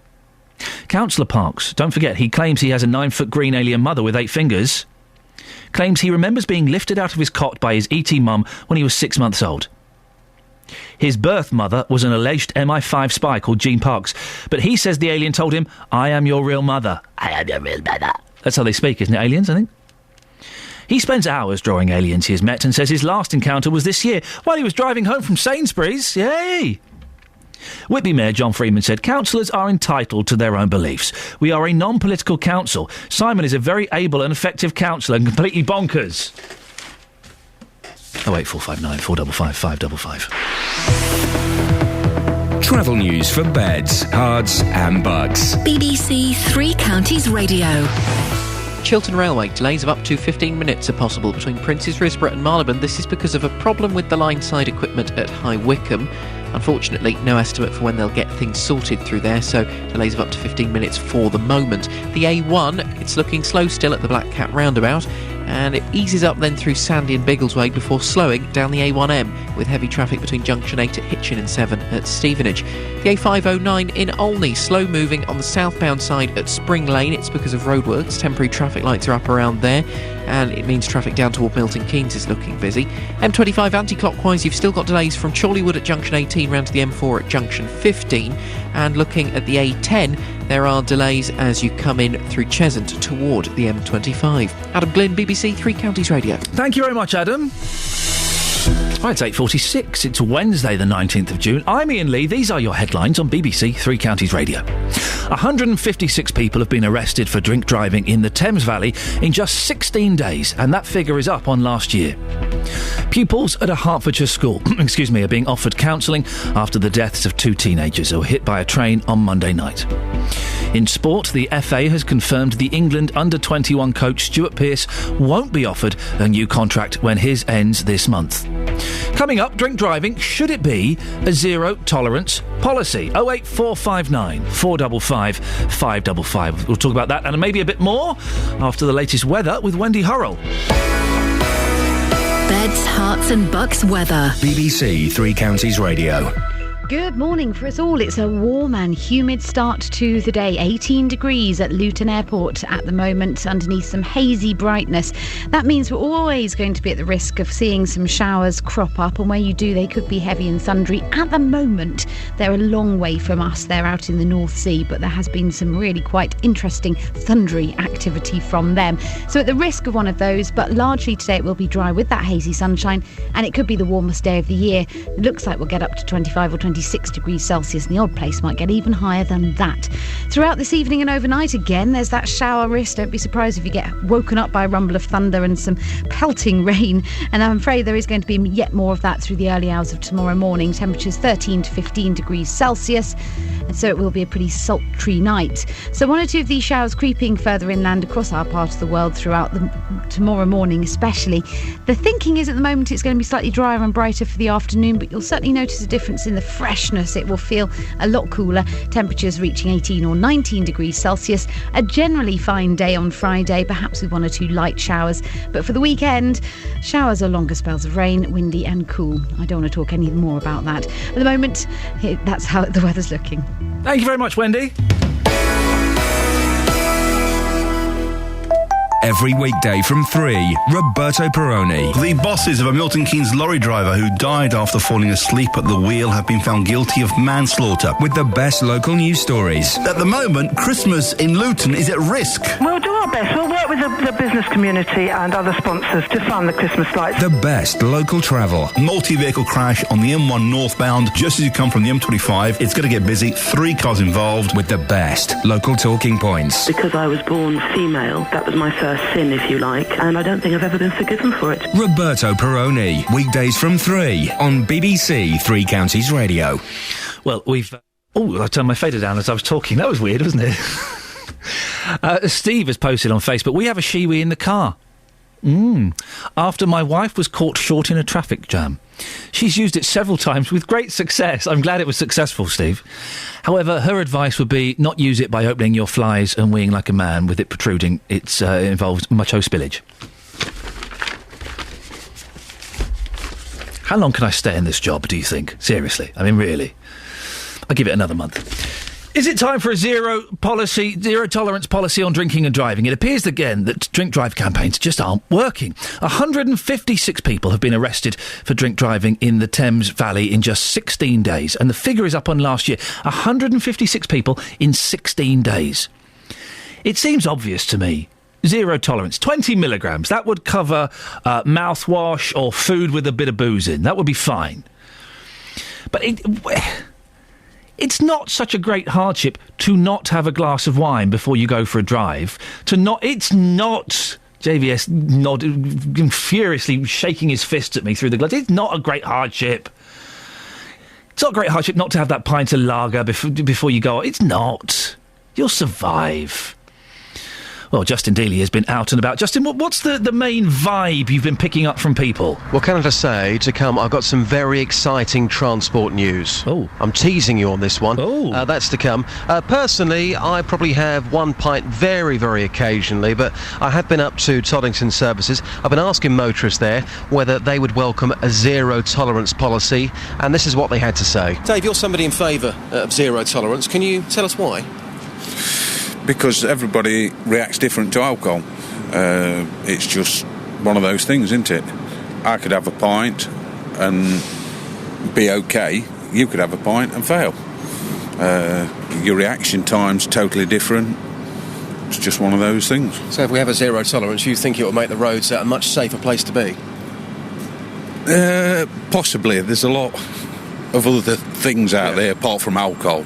Would it help, though? Certainly helped. It does definitely help, I would think. Ian, do you think we should have a zero tolerance to drink driving in this country? Not even one pint or one glass of wine? What do you think? Yes. I believe everyone should have a chance of, one pint and drive home comfortably without being afraid of being drunk. I don't think you would be under one pint. So when you go out, you would have, one pint, then drive home? Yeah. And you feel absolutely fine? Absolutely. Absolutely. And a final word with yourself, sir. You support zero tolerance. Can you tell us why? I support zero tolerance because I'm a teetotaler. I don't drink at all. Mm-hmm. So you'd like the roads to be free of anybody having any alcohol? Absolutely. I mean, if you're driving a car, why do you possibly need to be drinking alcohol as well? Not even one? Not even one. There's no consideration for anybody else on the road. Even if you've drunk one drink, your ability to drive is impaired. Exactly, Justin. Even if you've had one drink, you don't need to. There's no great hardship. No, I think a lot of people, I would probably go along with this as well. I think if you're going to go to a pub or you're going to go to a restaurant, you're either going there and you are going to be drinking and getting a taxi home or walking home, but you can't really do both. I mean, the other week I did have one pint of lager, and I'm not breaking the law by doing that, but certainly when I was behind the wheel of the car, you do feel a difference. Yes. Even after just one pint of lager, you definitely feel it. Now, Justin, I'm going to come back to you in a second. You say you've got some exciting news for us. Stay there. I'll be with you in a couple of minutes. Whoa, there's a tease. For those who are thinking, it's nearly 9 o'clock, it's nearly time for Homes Under the Hammer, I better switch off and warm the television set up. No, don't. No, don't. Stick around. Steve's on the N25. Morning, Steve. Hi, Ian. How you doing? Yeah, I'm okay, thank you. What's your take on this? Yeah, I mean, one of the things you spoke about earlier was soft drinks being more expensive. Sometimes than an alcoholic drink. I think what we should start to do is look at the way the Americans do this, which is soft drinks from the pump, not from obviously a can or a bottle, are refilled for free automatically in most restaurants / bars.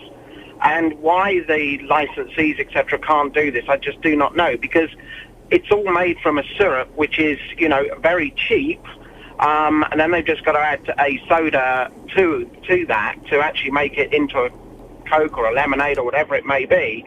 And that costs between 8 and 10 pence for a half pint.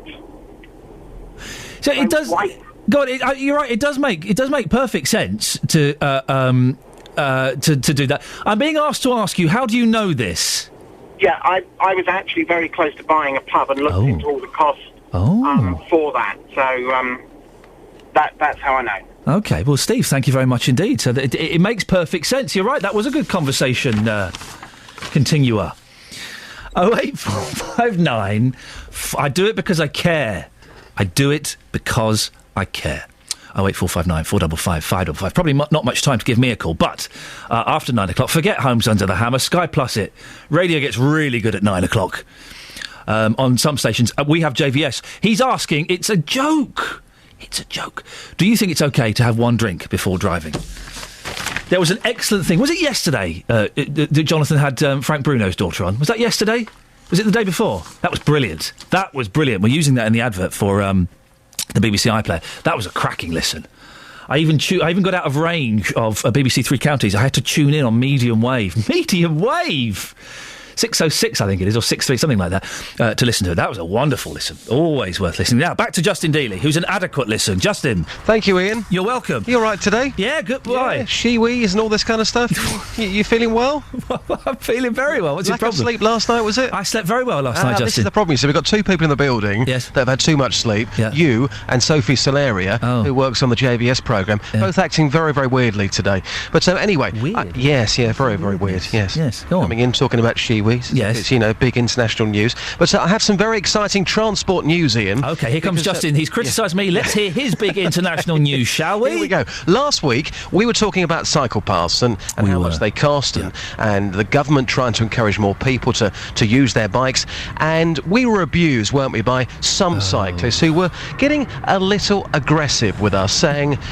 You're coming up with the same old arguments. You don't know what it's like to be on a bike on our roads. We got a lot of abuse from people who thought we were going to take the standard argument about cycles and also, yes, the accusation, you don't know what it's like. You're drivers, you don't understand. Which, forgive me if I'm wrong, didn't actually come up. No. But, so we put it out there. OK, you're saying this to us. We want to go out and we want to take a bike on the roads to find out what you experience day in, day out. This is what we do here at BBC Three Counties. We don't just report the news, we are the news. Absolutely. So we put out a message last Friday saying, has anybody got a tandem? Because we want to do this together, both you and I, on the road somewhere in Beds. I want to do it on the road with you. Yes, exactly. So a local charity then phoned in saying, OK, you can borrow our tandem. I've just made a phone call 10 minutes ago. That tandem has been confirmed. It will be in place today at 10 o'clock for us to borrow, and we shall be going out on the road somewhere in Luton on a tandem to find out what it's really like for cyclists. And for people who say we don't take these kind of stories seriously, excuse me, Justin Dealey and I are going to be riding a tandem together. Exactly. How is that not taking cycling seriously? We are taking the news onto the streets. Yeah, we go, you see. It's going to be exciting, and we're going to have a member of our team running beside us recording it as well. Looking forward. Who's the back and who's the front? You're going to be on the front. Right. I'm going to be on the back, and I think David Prever has been phoned just in case things go wrong. Okay. And David can stand in tomorrow. Hopefully, we're still going to be alive come 6 a.m. tomorrow morning. And I guess if you can't make your show on Saturday, they'll just leave the radio dead for 3 hours, probably. Yeah. Okay. Yeah. Justin, I'll speak to you later on. Ta-ta. We really are making news stories here at BBC Three Counties Radio. We don't just report the news.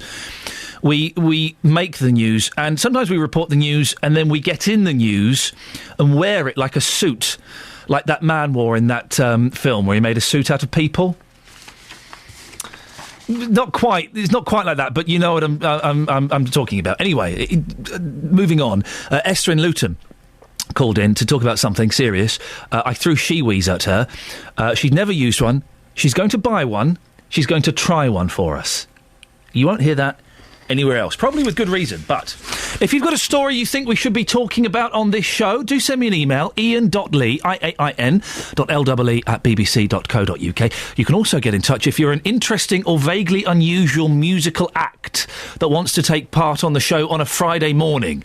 Send me an email, a little description, maybe a YouTube link, and we'll get you on this Friday. A violin duo. Classy. I think the current... Oh, that's not classy. This is... Travel news for beds, cards and bugs. BBC Three Counties Radio. Chiltern reporting delays of up to 15 minutes. Princes Risborough through to Marylebone because of a problem with line-side equipment at High Wycombe. On the roads, it's still slow at the Black Cat roundabout. The A1 is looking rather busy round there. The A1M is heavy from Hitchin to Stevenage. And then into London on the A1, you'll find queues through Boreham Wood still from Stirling Corner down to Mill Hill Circus. Delays in Olney, the A509 Western Road on the southbound side. There are some temporary traffic lights up for roadworks and they're causing long delays. The M1 southbound, that's queuing from the Newport Pagnell services toward Milton Keynes at Junction 14 and the A509. Anti-clockwise M25 is slow from Chorleywood to the M4, taking about 40 minutes through the traffic there. And on the approach to the M25 down the A41 through Watford, there's queuing traffic coming down toward Junction 20. Adam Glynn, BBC Three Counties Radio. Adam, thank you very much. Right, that's it. That's your lot. Back tomorrow. It's Thursday tomorrow. That's exciting. Well, no reason why, but back tomorrow at 6. Do stick around for Jonathan Vernon Smith. Excellent radio coming up. Till tomorrow from me. Ta-ta. On FM, AM, online and digital radio. This is BBC Three Counties Radio. Thank you, Iain. Good morning. Welcome to the JVS show. I'm Jonathan Vernon Smith. It's Wednesday, and on today's Big Phone In, do you think it's okay to have one drink before driving?